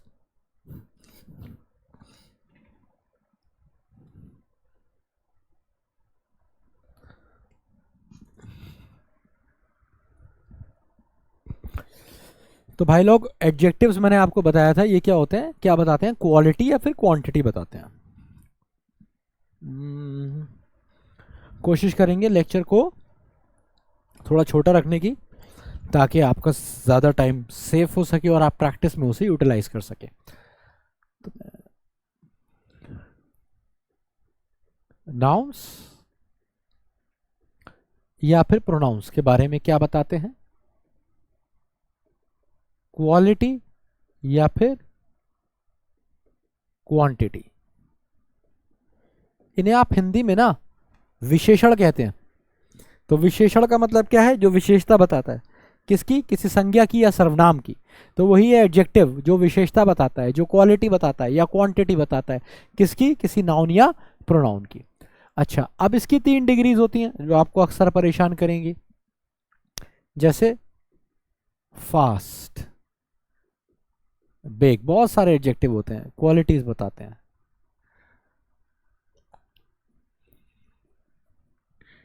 Intelligent, beautiful, boring, ये सारे के सारे एडजेक्टिव हैं, किसी ना किसी नाउन के साथ लगेंगे। अब हर एडजेक्टिव के साथ 3 डिग्री होती हैं, एक पॉजिटिव, एक कंपैरेटिव और एक सुपरलेटिव। तो फास्ट क्या क्या हो जाता है? फास्टर, फास्टेस्ट, बिग, बिगर, बिगेस्ट। इंटेलिजेंट के साथ क्या हो जाता है? मोर इंटेलिजेंट,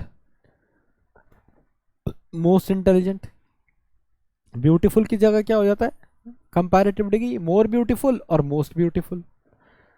ऐसे ही बोरिंग के साथ भी मोर बोरिंग और मोस्ट भी बोरिंग। अब कुछ ऐसे वाले भी आ जाते हैं जो पूरे पूरे चेंज हो जाते हैं, जैसे गुड, इसकी कंपैरेटिव डिग्री बेटर और बेस्ट सुपरलेटिव। ऐसे ही बैड, कंपैरेटिव डिग्री बेटर नहीं, वर्स, और सुपरलेटिव डिग्री बैडेस्ट नहीं, वर्स्ट।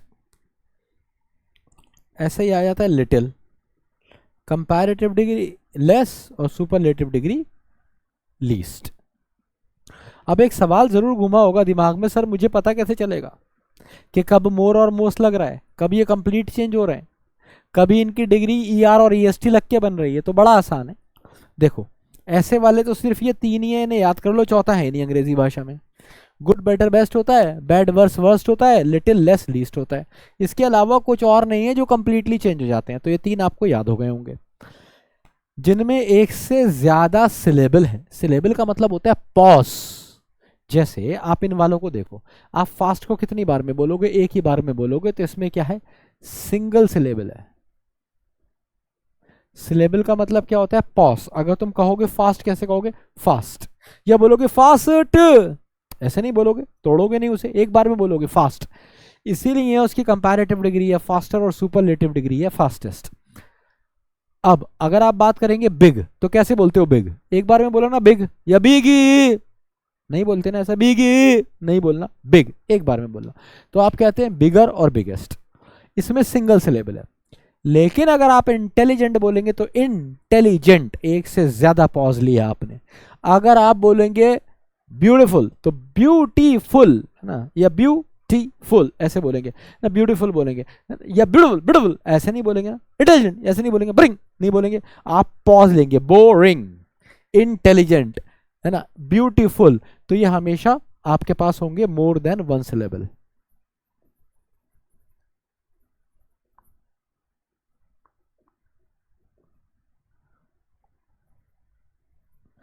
इसमें एक से ज्यादा सिलेबल होते हैं। ठीक है, तो ये तो क्लियर हो गया होगा कि भाई अगर सिंगल सिलेबल है तो आपको क्या करना है, आप सीधे उस वर्ड का ई आर और ई एस टी बना देंगे। जैसे क्लेवर, क्लेवरर, क्लेवरेस्ट। ठीक है, अगर वर्ड थोड़ा बड़ा है, उसके अंदर पॉज आ रहा है, तो आप क्या करेंगे, उसको कैसे बना देंगे? मोर या मोस्ट लगा के बना देंगे। और ये 3 ऐसे हैं जिनको आप याद कर लेंगे। अब सवाल ये, सर इसकी क्या जरूरत है, इसकी क्या जरूरत है, इन 3 की जरूरत क्या है? खाली फास्ट से काम क्यों नहीं चल सकता?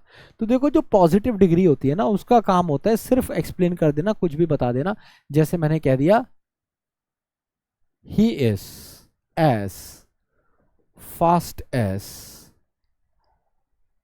आ हॉर्स, किसी घोड़े की तरह तेज है वो, सिमिली दे दी मैंने। ठीक है, तो कोई दिक्कत नहीं है, आपने फास्ट का यूज कर लिया, कंपैरेटिव डिग्री मतलब कंपैरिजन में भी कर लिया, पर फास्ट से काम चल गया आपका। लेकिन जब आप कंपैरेटिव डिग्रीज करते हैं, तो आपको, जब आप कंपैरिजन कर रहे होते हैं, तो आपको फास्टर की जरूरत पड़ती है। ठीक है, जैसे हेडिंग डाल देंगे, केसेस ऑफ कंपैरिजन। तो कौन कौन से केसेस हैं भाई कंपैरिजन के, एक बार जरा ध्यान से देखेंगे।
ठीक है, इन सेंटेंसेस को देखिए, ये केसेस हो सकते हैं कंपैरिजन में, इस तरीके के क्वेश्चंस आ सकते हैं, या फिर एक ये भी आ सकता है, ये बड़ा आसान है, आपको आता होगा इसलिए मैंने लिखा नहीं।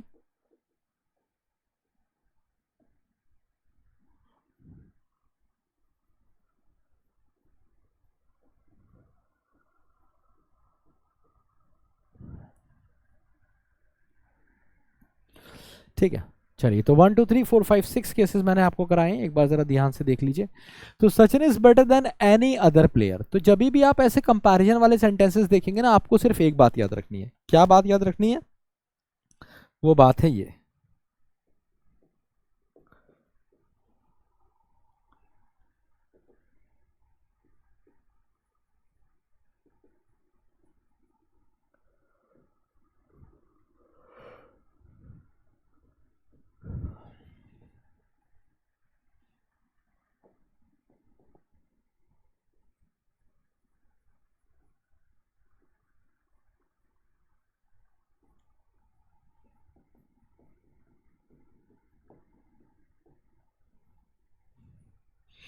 While making comparison subject should not be included. क्या मतलब हुआ कि कंपैरिजन जब आप कर रहे होंगे तो उसमें सब्जेक्ट को इंक्लूड नहीं करेंगे। जिस सेंटेंस में सब्जेक्ट इंक्लूड हो रहा होगा वो सेंटेंस गलत हो जाएगा। जैसे मैंने कहा Sachin is better than any other player, अब बस तुम्हें ये देखना है एनी अदर प्लेयर में सचिन आएगा या नहीं आएगा। मीनिंग समझो, सचिन बेहतर है किससे? एनी अदर प्लेयर, किसी दूसरे खिलाड़ी से। सचिन बेहतर है किसी भी दूसरे खिलाड़ी से, तो किसी भी दूसरे खिलाड़ी में सचिन नहीं आया ना, तो यहां पे क्या हुआ? सब्जेक्ट इज नॉट इंक्लूडेड, नहीं इंक्लूड हुआ और इसलिए सेंटेंस सही हुआ। समझे? तो कंपैरिजन के केस में सब्जेक्ट को इंक्लूड नहीं करोगे, जहां पे सब्जेक्ट इंक्लूड हो जाएगा सेंटेंस रॉन्ग हो जाएगा। Sachin is better than all players, Sachin बेहतर है सारे खिलाड़ियों से, तो भाई सारे खिलाड़ी में तो सचिन भी आ गया। अगर तुमने कहा सचिन बेहतर है सारे खिलाड़ियों, तो ऑल प्लेयर्स में सचिन भी आ गया ना, इसलिए ये सेंटेंस गलत हो गया, क्योंकि सब्जेक्ट इज इंक्लूडेड। समझे? अगला देखते हैं, Sachin is better than all other players, Sachin बेहतर है बाकी सारे खिलाड़ियों से, यहां था किसी भी खिलाड़ी से, बाकी सारे। तो जब मैंने कहा बाकी सारे, तो किसी को छोड़ के ना, कौन है वो छूटा हुआ? सचिन, सचिन को छोड़ के बाकी सारे खिलाड़ी, और इसलिए ये सेंटेंस सही है क्योंकि सब्जेक्ट इज नॉट इंक्लूडेड। ठीक है, अगला देखते हैं, Sachin is better than other players, Sachin बेहतर है दूसरे खिलाड़ियों से, तो दूसरे खिलाड़ी में वैसे ही सचिन नहीं आया, तो ये वाला सेंटेंस भी सही हो गया। तो गलत कौन सा सेंटेंस था? सिर्फ एक ये वाला सेंटेंस गलत था, क्योंकि इसमें हमने सचिन को, मतलब सब्जेक्ट को सेंटेंस के इंक्लूड कर लिया। अगला देखते हैं, Sachin is the better of the two players, ये स्पेशल केस है। ये यहां पे जब आप दो लोगों की बात करते हैं ना, सिर्फ दो की, तब आप बेटर के साथ दा लगा देते हैं, या कोई भी कंपैरेटिव डिग्री के साथ दा लगा देते हैं। तो प्लेयर के साथ भी दा लगेगा, क्योंकि आप क्या कह रहे हैं? इन दोनों खिलाड़ियों में से सचिन बेहतर है, तो Sachin is the better, Sachin बेहतर वाला है किसमें? ऑफ द टू प्लेयर्स, उन दो खिलाड़ियों में सचिन बेहतर वाला है, तो Sachin is the better of the two players. Clear? अगला, अच्छा तो ये वाला सेंटेंस सही है, इसके लिए एक सेंटेंस और मैं दे देता हूं ताकि आपको और बेटर अंडरस्टैंडिंग आ जाए इसकी।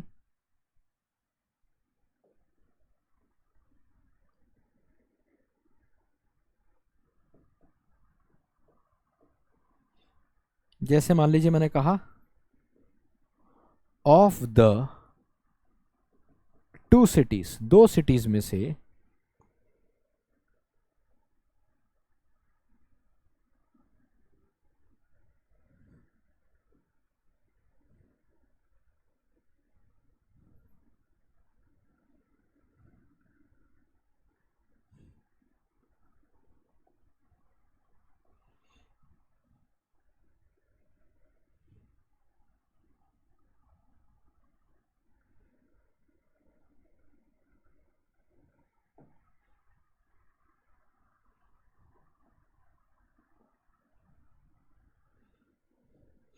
तो मैंने कहा of the two cities Bombay is the cooler one. मैं कह रहा हूं कि इन दोनों शहरों में बॉम्बे ज़्यादा ठंडा है। तो दो शहरों की बात हो रही, दोनों स्पेसिफिकेशन है, मैंने दा लगा दिया और यहाँ पे कूलर के साथ भी दा लगा दिया। तो कंपैरेटिव डिग्री के साथ भी दा लग सकता है जब आप पेयर कंपैरेटिव की बात कर रहे हो, दो चीज़ें हैं ना, दो 1 आउट ऑफ 2 कंपैरेटिव की बात कर रहे हो। ठीक है, Sachin is the more good. अब ये याद देखो, सचिन इज मोर गुड तो कुछ नहीं होता, ये मैं आपको बताने की कोशिश कर रहा हूँ। मोर गुड के लिए ही तो हमारे पास वर्ड बेटर है, तो मोर गुड नहीं कहेंगे। इसी तरीके से मोर बेटर भी कुछ नहीं होगा, ये भी सुपरफ्लुअस हो गया। तो ये दोनों क्या हो गए? सुपरफ्लुअस हो गए। तो मैंने क्या पढ़ाया इस पेज पे? मैंने आपको पढ़ाया कि एडजेक्टिव्स की 3 डिग्री होती हैं, पॉजिटिव, कंपैरेटिव और सुपरलेटिव। तीनों को मैंने आपको पहचानना सिखाया यहाँ पे, और फिर अब यहाँ पे कंपैरेटिव के केसेस भी दिखाए कि कंपैरेटिव इतने तरीके से यूज हो सकता है। जब भी आप कंपैरेटिव करेंगे तो एक की पॉइंट मैंने आपको बताया ये वाला कि भाई इसमें सब्जेक्ट इंक्लूड नहीं होगा। अगर आपने सब्जेक्ट इंक्लूड कर लिया तो सेंटेंस गलत हो जाएगा। और इसी तरीके से आप एनी प्लेयर, ऑफ प्लेयर, इन सब का इस्तेमाल करेंगे ना। देन का इस्तेमाल आप हमेशा करेंगे, कंपैरेटिव डिग्री में देन का इस्तेमाल होता है। चलिए अब अगली हेडिंग डालिए और डालिए केसेस ऑफ सुपरलेटिव।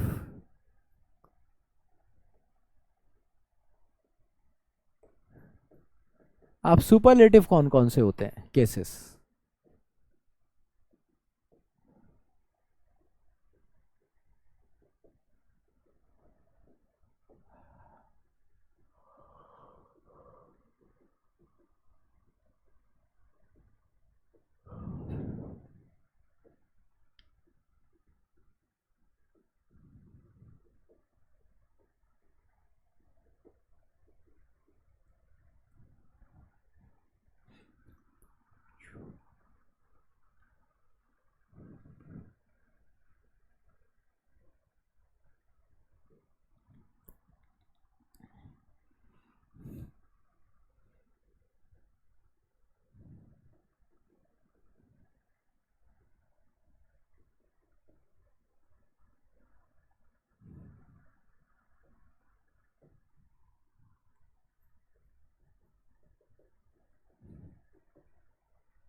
तो ये कुछ सुपरलेटिव के केसेस है, इन पे नजर डालिए। मैं आपको समय देता हूँ 5 से 10 सेकंड का। अगर आपको इससे ज़्यादा समय चाहिए तो मुझे प्लीज़ पॉज कर दीजिएगा ना, और पॉज करके आगे बढ़ जाइएगा, मतलब पॉज करके इनको सॉल्व कर लीजिएगा। मैं 5 सेकंड बाद आपको, 10 सेकंड बाद आपको एक्सप्लेन करना शुरू कर दूंगा।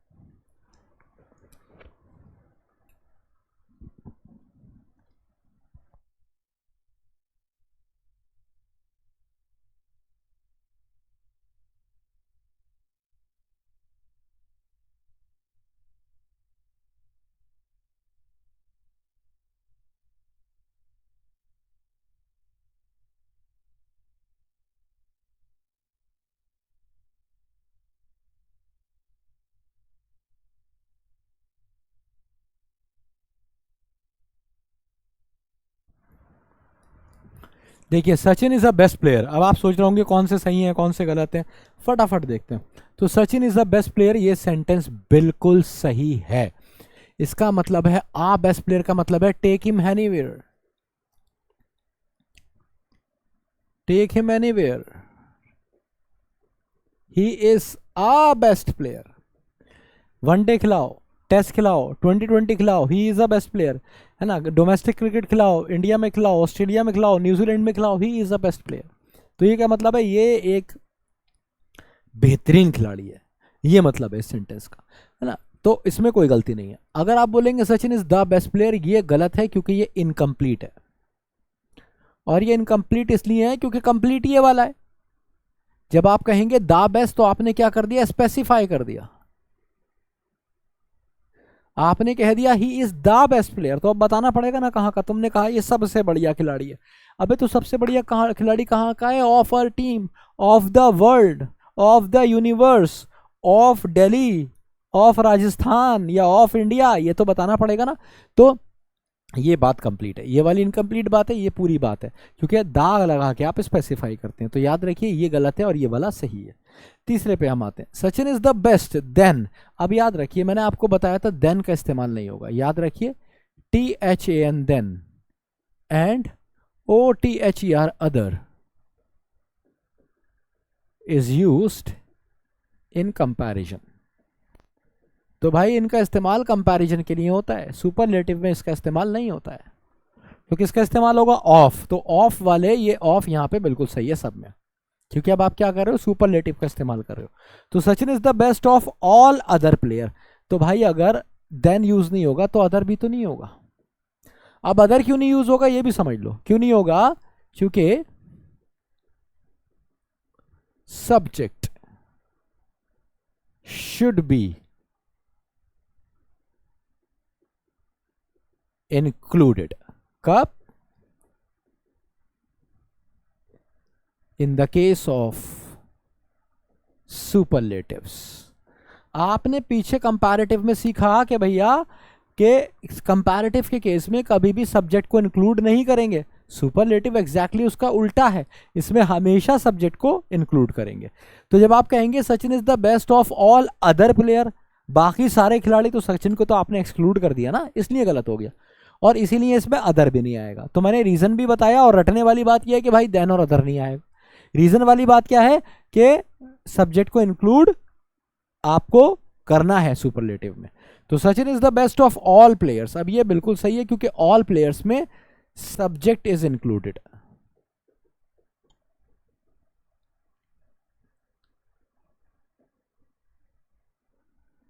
ठीक है, अगला देखिए, Sachin is the best of other players, ये भी गलत हो गया क्योंकि एक तो अदर का इस्तेमाल नहीं होगा, और क्यों नहीं होगा, Sachin is the best of other players, बाकी खिलाड़ियों में सचिन बेहतर है। तो बाकी खिलाड़ियों में सचिन बेहतर है, ये क्या बात हुई, सचिन को आपने कंपेयर ही नहीं करा। तो बेहतर थोड़ी कहना चाह रहे हो, बेस्ट कहना चाह रहे हो। इसलिए Sachin is the best of all players हो सकता है, ऑफ ऑल अदर नहीं हो सकता, अदर नहीं हो सकता। Sachin is the best of the two players, अब यहां पे आपने बेस्ट भी कह दिया और टू भी कह दिया, ये कैसे पॉसिबल है। अरे दो में बेस्ट कैसे होगा, दो में बेहतर हो सकता है, दो में बेस्ट तो नहीं हो सकता ना। तो Sachin is the best of, यहां पे कुछ भी लिख दीजिए, बेस्ट ऑफ द 3 प्लेयर्स कह सकते हैं, 4 कह सकते हैं, 10 कह सकते हैं, कोई भी नंबर आ सकता है, पर 2 नहीं आएगा।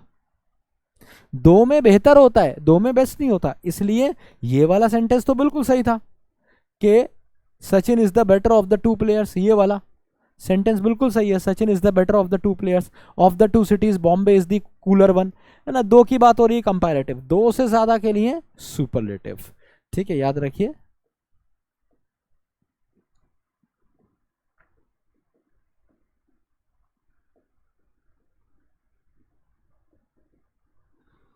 मोर देन 2 के लिए आपको क्या यूज करना है, सुपरलेटिव का इस्तेमाल करना है।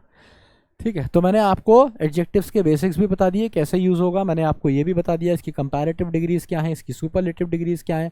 अब जरा आप मुझे क्वेश्चन करके दिखा दीजिए, वही 5-5 सेकंड में आपको दूंगा क्वेश्चन को करने के लिए। जल्दी जल्दी आते रहिए, क्वेश्चन लगाते रहिए।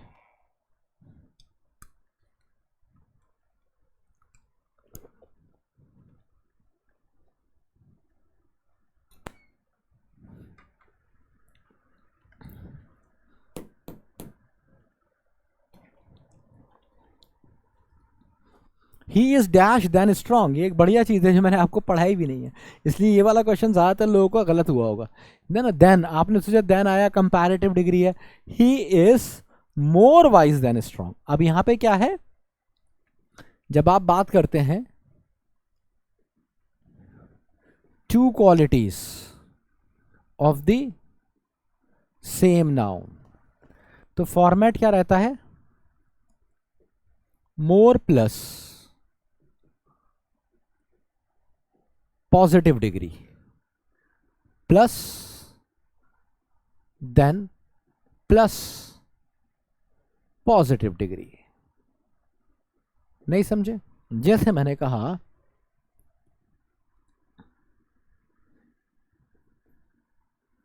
he is more strong than handsome, तो लड़के के अंदर दोनों क्वालिटी है, स्ट्रांग भी है और हैंडसम भी है। तो सेम नाउन या सेम प्रोनाउन है, तो सेम नाउन कह दीजिए या फिर प्रोनाउन कह दीजिए या सब्जेक्ट कह दीजिए, कुछ भी कह दीजिए भाई, सब्जेक्ट भी लिख सकते हैं। तो ही इज मोर स्ट्रांग, वो ज्यादा स्ट्रांग है ना हैंडसम होने से। दोनों बातें हैं, हैंडसम भी है स्ट्रांग भी है, स्ट्रांग ज्यादा है। जैसे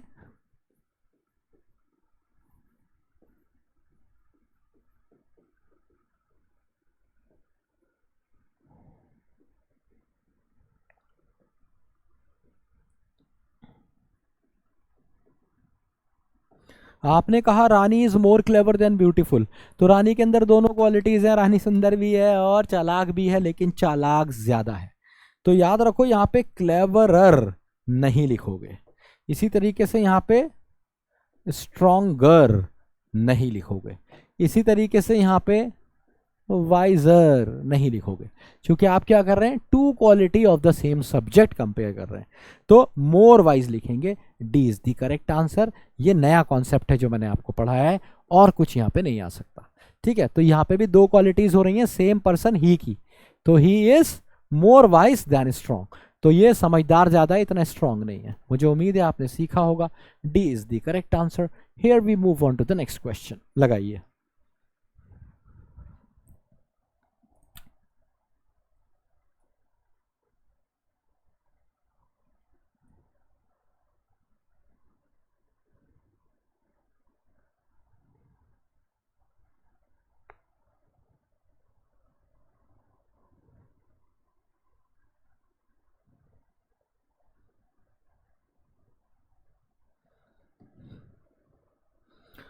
The Nile is longer than dash in the world, longer than, तो क्या यूज हुआ है? Comparative degree.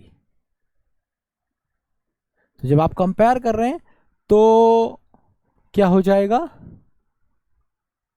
एनी रिवर नहीं होगा, ऑल तो वैसे भी नहीं हो सकता, ऑल होता तो रिवर्स होता, वो भी गलत है। एनी अदर, ऑल अदर होता तो ये रिवर्स होता, तब ठीक होता। ऑल अदर कहोगे तो रिवर्स कहोगे, तो ये वाला ऑप्शन भी गलत हो गया, एलिमिनेशन से ही क्वेश्चन हो गया। ये गलत क्योंकि रिवर्स नहीं लिखा है, ये गलत क्योंकि रिवर्स नहीं लिखा है। ऑल बोलोगे तो रिवर्स बोलोगे, ऑल अदर बोलोगे तो भी रिवर्स बोलोगे। ये गलत क्योंकि एनी रिवर कुछ होता ही नहीं है, तो आपको कहना पड़ेगा एनी अदर रिवर, और ये मैंने आपको पढ़ाया अभी। तो Nile is stronger than any other river, C is the correct answer. और इसमें आप नाइल को एक्सक्लूड भी कर रहे हैं, इंक्लूड भी नहीं कर रहे हैं ना एनी अदर से। सी इज द करेक्ट आंसर। बढ़िया क्वेश्चन है।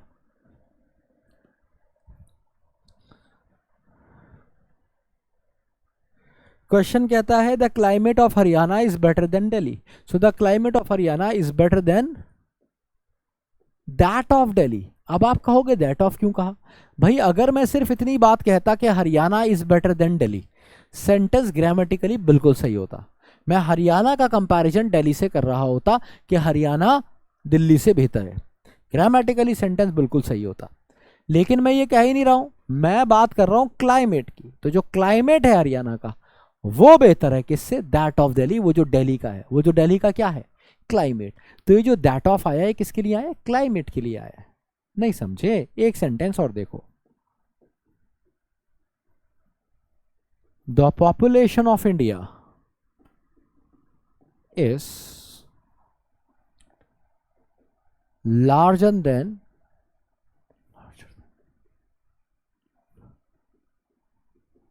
चाइना।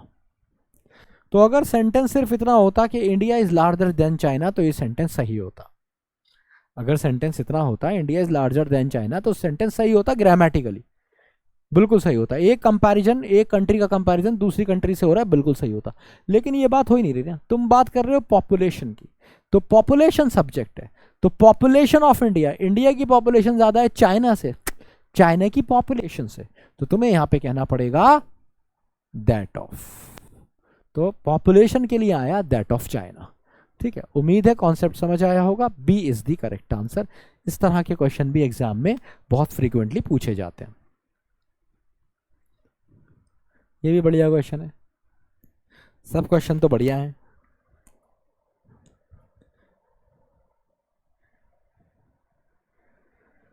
मैंने आपको सिखाया था कि जब भी आप कंपैरिजन करते हैं तो आप क्या यूज करते हैं, आप कंपैरिजन में आप देन का इस्तेमाल करते हैं।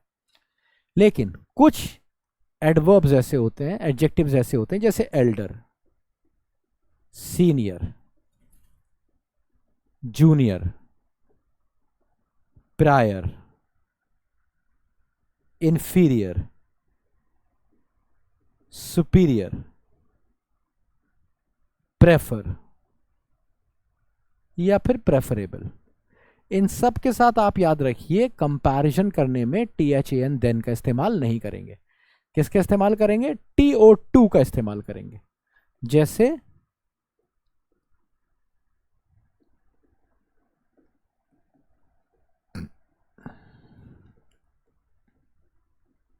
लड़का कह रहा है कि I prefer death to disgrace, मैं मौत पसंद करूंगा बेइज्जती से।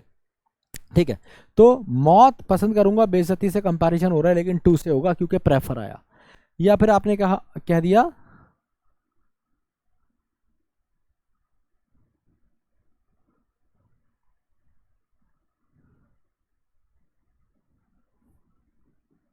ही इज सीनियर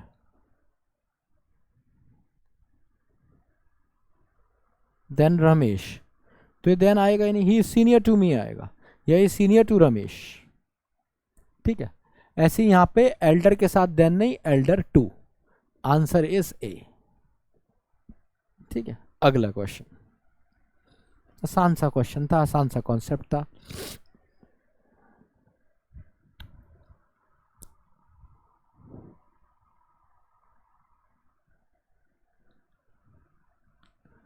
अब देखो कितना आसान है, ही बिकेम, वो बन गया। तो मोस्ट एंड मोस्ट तो होगा नहीं, सुपरलेटिव डिग्रीज एक साथ नहीं आती। सुपरलेटिव का मतलब ही होता है सबसे ज्यादा, तो उसके साथ मोस्ट एंड मोस्ट तो हो नहीं सकता। ठीक है, मोर एंड मोस्ट भी नहीं होगा साथ में, कि मोर एंड मोस्ट। हम यूजुअली क्या यूज करते हैं, मोर एंड मोर, ज्यादा और ज्यादा बढ़ता ही जा रहा है। तो he became more and more intelligent, वो और इंटेलिजेंट होता ही जा रहा है ना, क्विकली पढ़ के कॉन्सेप्ट तिरड़े वाले भी समझ के। तो मोस्ट और मोर भी नहीं होगा, पहले सुपरलेटिव बाद में कंपैरेटिव, ऐसे भी अजीब लग रहा है। तो ये एलिमिनेशन से हो जाने वाले आसान क्वेश्चन है, D is the correct answer. Next question,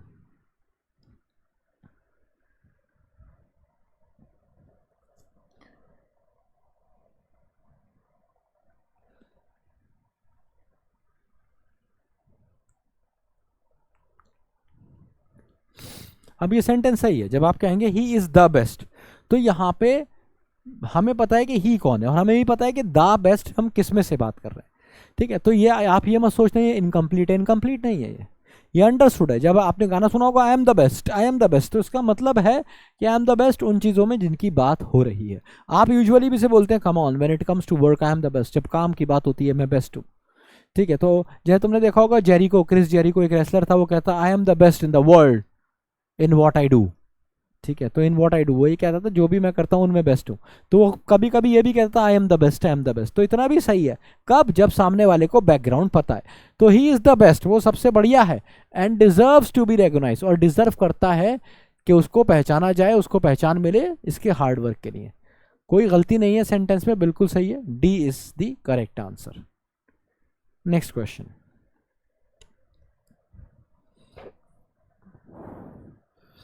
देखो ये मजेदार चीज है। फ्यू का मतलब होता है ऑलमोस्ट नथिंग, और अगर इसी को तुम आ फ्यू कर दोगे तो इसका मतलब हो जाता है सम।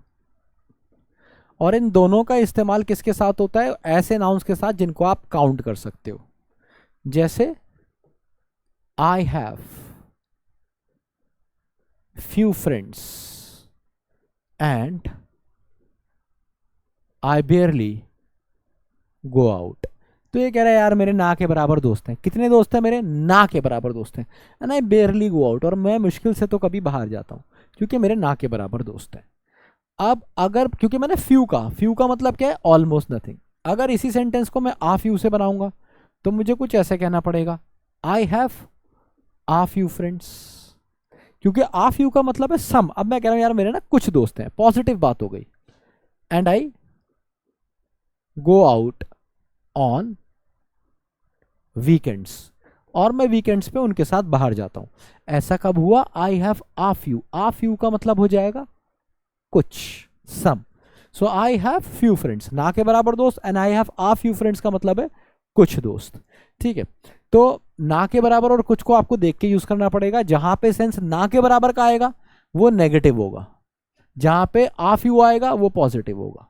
तो पॉजिटिवली यूज करना है तो आ फ्यू करेंगे, नेगेटिवली करना है तो फ्यू करेंगे।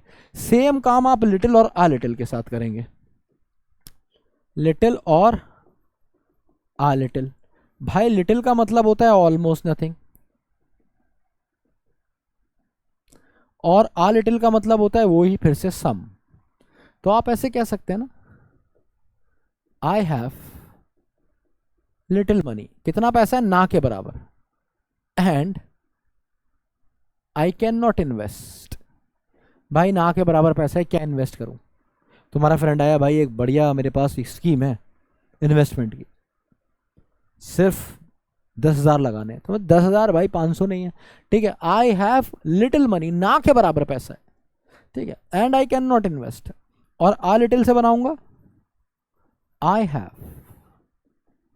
आ लिटिल मनी। अब इसके पास कुछ पैसा है, लेट्स इन्वेस्ट, चलो इन्वेस्ट करते हैं, मेरे पास कुछ पैसा है, चलो इन्वेस्ट करते हैं। स्मॉल का मतलब बेसिकली साइज में आता है, और फ्यूअर फ्यू की कंपैरेटिव डिग्री है। फ्यू होता है, फ्यूअर होता है, फीवेस्ट होता है, लिटिल लेस लीस्ट होता है। मैंने पीछे बताया है आपको शुरू में। ठीक है, स्मॉल साइज बताता है, बड़ा या छोटा। ठीक है, तो मुझे उम्मीद है समझिए में आ गया होगा। Would you lend me a dash number of book for a month? तो साइज की बात तो नहीं हो रही है, कुछ किताबों की बात हो रही है। आ लगा हुआ है ना, आ लगा हुआ है तो फ्यू लिख दोगे, यही सही हो जाएगा। आ फ्यू का मतलब क्या हो जाएगा? सम, क्योंकि नंबर ऑफ बुक्स क्या है? काउंट नाउन है, और मैंने बताया काउंट के सेंस में तुम क्या यूज करोगे? फ्यू यूज करोगे, फ्यू और आ फ्यू। और नॉन काउंट के सेंस में ये वाले दोनों हमेशा याद रखो, ये नॉन काउंट होंगे, नॉन काउंट नाउन के साथ यूज होंगे ये। तो बुक्स को हम काउंट करते हैं इसलिए हमने आ फ्यू यूज किया, अगर नहीं तो हम आ लिटिल यूज करते। आंसर हो जाएगा आपका ए। समझ आया? फ्यू काउंट के लिए, लिटिल नॉन काउंट के लिए। फ्यू का मतलब ना के बराबर, लिटिल का मतलब भी ना के बराबर, बस एक काउंट के लिए एक नॉन काउंट के लिए। आ फ्यू का मतलब सम, आ लिटिल का मतलब भी सम। नेक्स्ट क्वेश्चन, कितना पप्पू क्वेश्चन है, देखते ही खत्म हो गया मेरी निगाहों से। तो देखो भाई कि क्या कह रहा है, ये फर्स्ट टू क्या हो जाएगा? टू फर्स्ट क्या होगा? ये हो जाएगा फर्स्ट टू। कैसे? हमारे पास दो तरह के नंबर होते हैं, एक ये वाले जो कहलाते हैं ऑर्डिनल नंबर, है ना, इसमें आ जाएगा तुम्हारा फर्स्ट, सेकंड, थर्ड, लास्ट, ये सब इसमें आ जाएगा। ये टू वाले कहलाते हैं कार्डिनल नंबर, इसमें आ जाएगा 1 2 3 4। तो जब भी आप लगाओगे ना तो हमेशा पहले कार्डिनल लगाओगे, पहले ऑर्डिनल लगाओगे और फिर कार्डिनल। तो फर्स्ट टू नहीं होगा, द टू फर्स्ट नहीं होगा, द फर्स्ट टू चैप्टर्स होगा। ए इज द करेक्ट आंसर। जो लोग रीडिंग करते हैं ना उनसे ये क्वेश्चंस तो ऐसे ही बन जाते हैं, जिनकी रीडिंग बिल्कुल बेकार होती है, अंग्रेजी बिल्कुल ही बर्बाद होती है, वो नहीं कर पाते। बहुत आसान क्वेश्चन है। अब देखो ये तरीका गलत है यूज करने का, ही इज सो गुड, तो सो गुड नहीं बोलोगे, he is as good. Simile use हुई है एज गुड एज, ना वो इतना ही गुड है जितना उसका बड़ा भाई है। तो आंसर हो जाएगा A, as good as.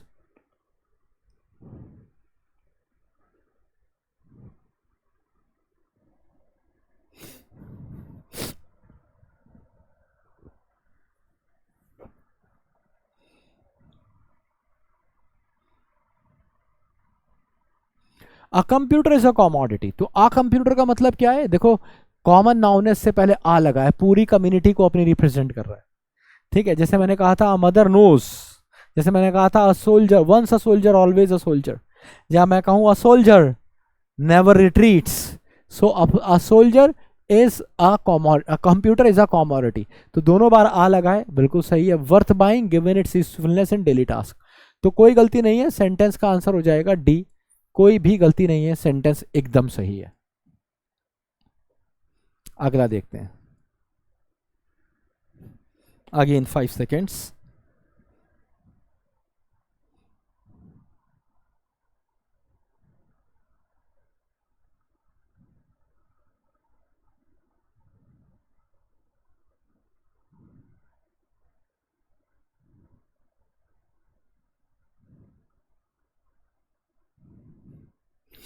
Question कहता है ही स्टडीज हार्डली, वो मुश्किल से पढ़ाई करता है, थोड़ी होगा ही स्टडीज हार्ड होगा, he studies hard, A is the correct answer. He studies hard, ना कि हार्डली, ना कि ही हार्डली स्टडीज। देखो हार्ड का मतलब होता है डिफिकल्ट, और अगर आपने कह दिया हार्डली, तो हार्डली का मतलब होता है मुश्किल से, बेयरली, स्कार्सली, रेयरली, ये वाला सेंस आएगा।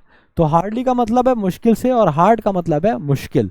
तो ही स्टडीज हार्ड, है ना, वो बढ़िया से पढ़ाई करता है, दम लगा के।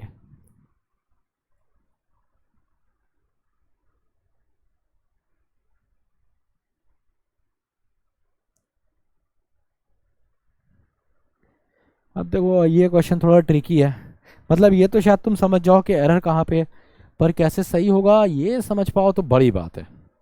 तो कह रहा है he is better to anybody, he is better पहले तो लगाओगे देन, कंपैरिजन हो रहा है, देन एनीबडी एल्स, एल्स क्यों कहोगे? तभी तो सब्जेक्ट एक्सक्लूड होगा।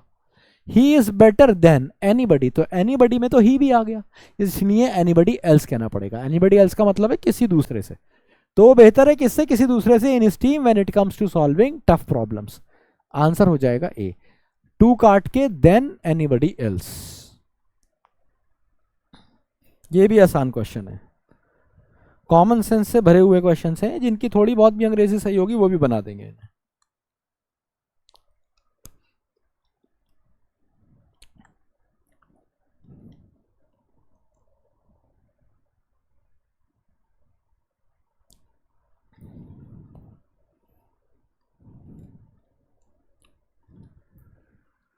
आई would like to add, farther नहीं फर्दर,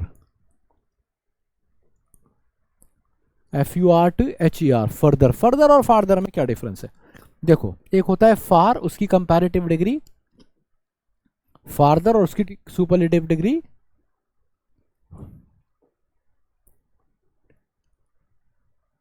फर्दरेस्ट। तो ये जो वर्ड है ना फार, जिसका मतलब होता है दूर, ये उसकी पॉजिटिव कंपैरेटिव और सुपरलेटिव डिग्रीज हैं।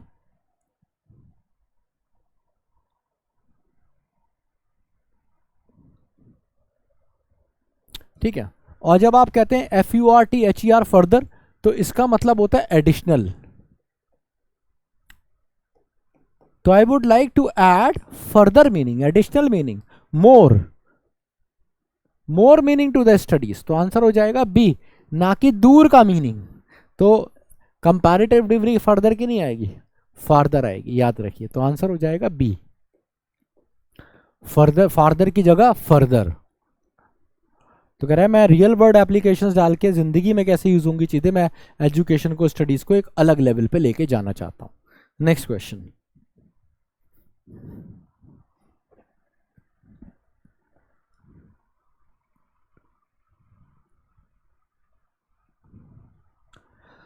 She is the dash girl in the class catching everyone's eyes. तो द मोर पीरियड होगा नहीं, क्योंकि यहां पे नो कंपैरिजन है, कंपैरिजन नहीं हो रहा है किसी का है ना, तो नहीं होगा। मोस्ट और प्रीटियस ये दोनों साथ में नहीं आएंगे, ये क्या हो गया, सुपरफ्लुअस हो गया। प्रीटिएस्ट बिल्कुल सही है, यही तो सुपरलेटिव डिग्री है प्रीटी की, प्रीटी, प्रीटियर, प्रीटिएस्ट। तो कंपैरिजन नहीं हो रहा, इसलिए मोर प्रीटी या प्रीटियर नहीं होगा। आंसर क्या हो जाएगा, सी, प्रीटिएस्ट, वो सबसे सुंदर लड़की है क्लास की, कंपैरिजन नहीं है। नेक्स्ट, आसान क्वेश्चन, करा हुआ क्वेश्चन, ऐसा क्वेश्चन जो आपने आज ही करा है मेरे साथ।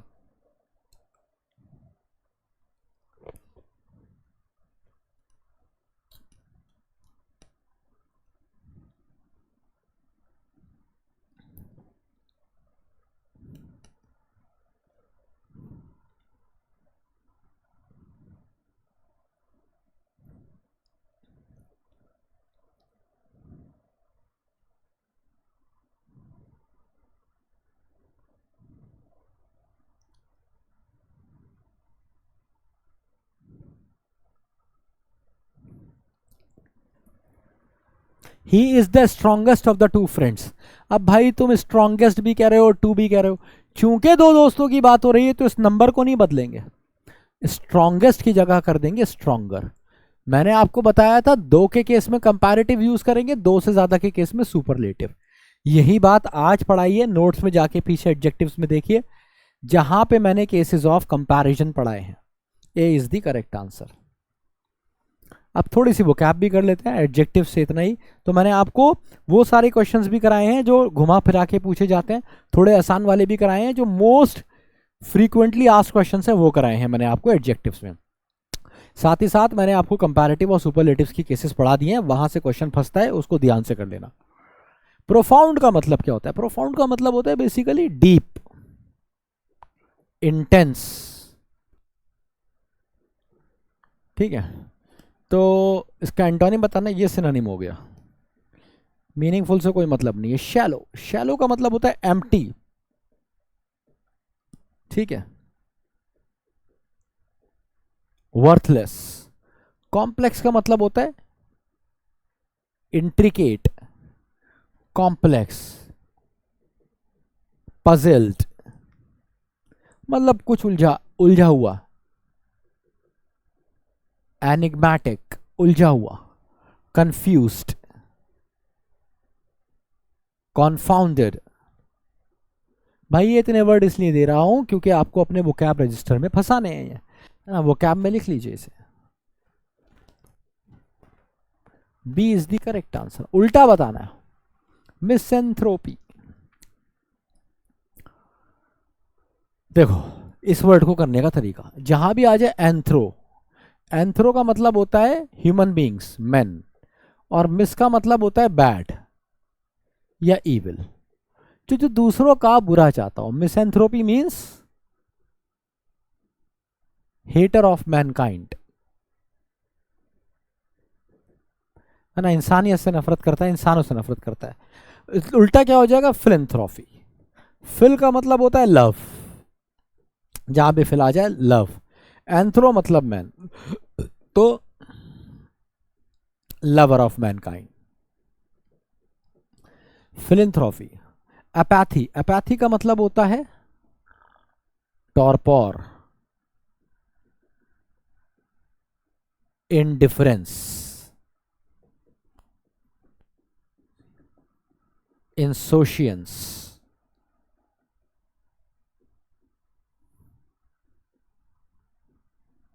Non challenge. इसका मतलब क्या है कि जब आप ना चीजों को बड़े हल्के में लेते हैं, कैजुअलनेस, ठीक है। अपैथी, तुम्हारी गर्लफ्रेंड बता रही है तुम्हें, यार मेरे ना आज मैं जा रही थी कॉलेज से वापस आ रही थी, मेरे को चोट लग गई, मैं गिर गई। तुमने कहा अच्छा सब ठीक तो है, स्कूटी स्कूटी तो ठीक है, उसने कहा स्कूटी ठीक है, तुमने पूछा ही नहीं कि उसको चोट लगी है नहीं लगी है, समझ रहे हो। फिर अगले दिन तुमने देखा, तुमने ये क्या हो गया था रात में, अरे वो कल मैंने बताया था ना एक्सीडेंट हो गया, तो वो हाथ टूट गया था, तो प्लास्टर बना हुआ है, ठीक है। तो दैट इज एपैथेटिक। तो एपैथेटिक का मतलब है, एपैथी का मतलब है तुम फर्क नहीं पड़ता, कैजुअल हो तुम चीजों को लोगे। नार्सिज्म,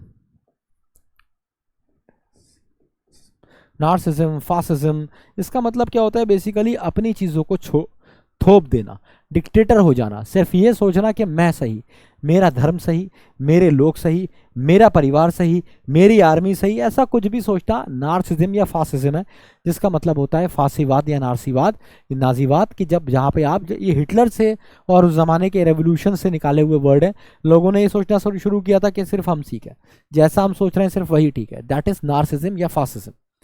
मिसोजिनी, तो मिसोजिनी, GYN, गन बोले तो खतरनाक चीज है, कैसे याद रखोगे, GYN गन, गन बोले तो खतरनाक चीज, सबसे खतरनाक दुनिया में क्या है भाई, लड़की, इस चक्कर में पड़ गए सब बर्बाद, कोई साथ भी नहीं देता है ना, तो GYN गन लड़की, और मिस मतलब हेट करना, नापसंद करना, बैड करना, है ना, ये ऊपर बताया था, तो मिसोजिनी मतलब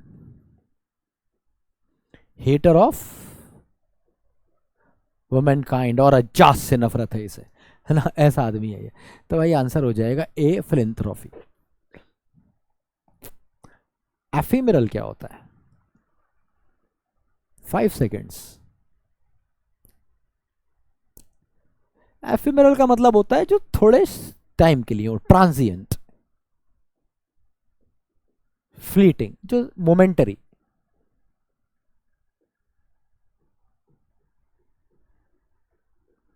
इवेनेसेंट, है ना, इसका मतलब है जो क्षण भर के लिए है, टेम्परेरी है। इटर्नल, जो हमेशा है, एवरलास्टिंग।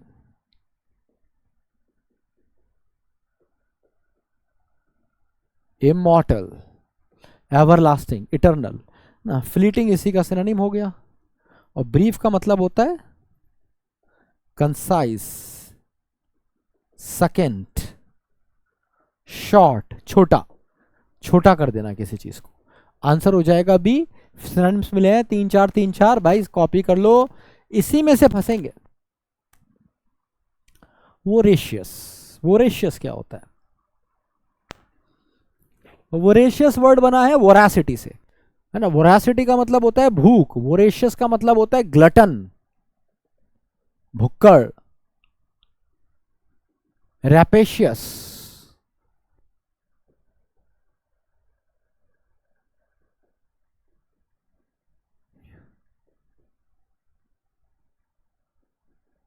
एवरिशियस,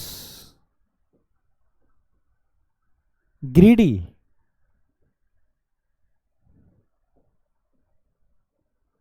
ग्रैबी, जो सबसे छीनना चाहता हो, ग्लटनस, ये भी इसका सिनोनिम हो गया, ठीक है। एविड का मतलब होता है डेस्परेट, क्यूरियस, कीन, ईगर। तो ये एक अलग, ईगर मतलब किसी चीज पे उतावला। इनसैशिएबल भी इसी का सिनोनिम हो जाएगा, सिनोनिम है ये। तो एक ही आंसर बचा मॉडरेट, मॉडरेट मतलब जो क्या है, टेम्परेट, नॉर्मल, तो आंसर हो जाएगा सी। बाकी सारे के सारे बुक्कड़ हैं, ठीक है। एक्सेसरबेट, क्या होता है एक्सेसरबेट,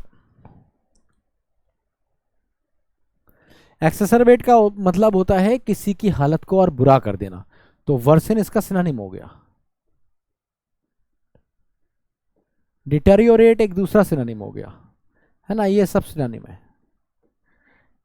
एजिटेट का मतलब होता है disturbed, disturb, annoy,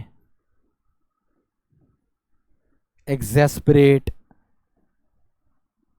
chagrin, nettle, लुएक्स, ना परेशान करना, किसी को डिस्टर्ब करना।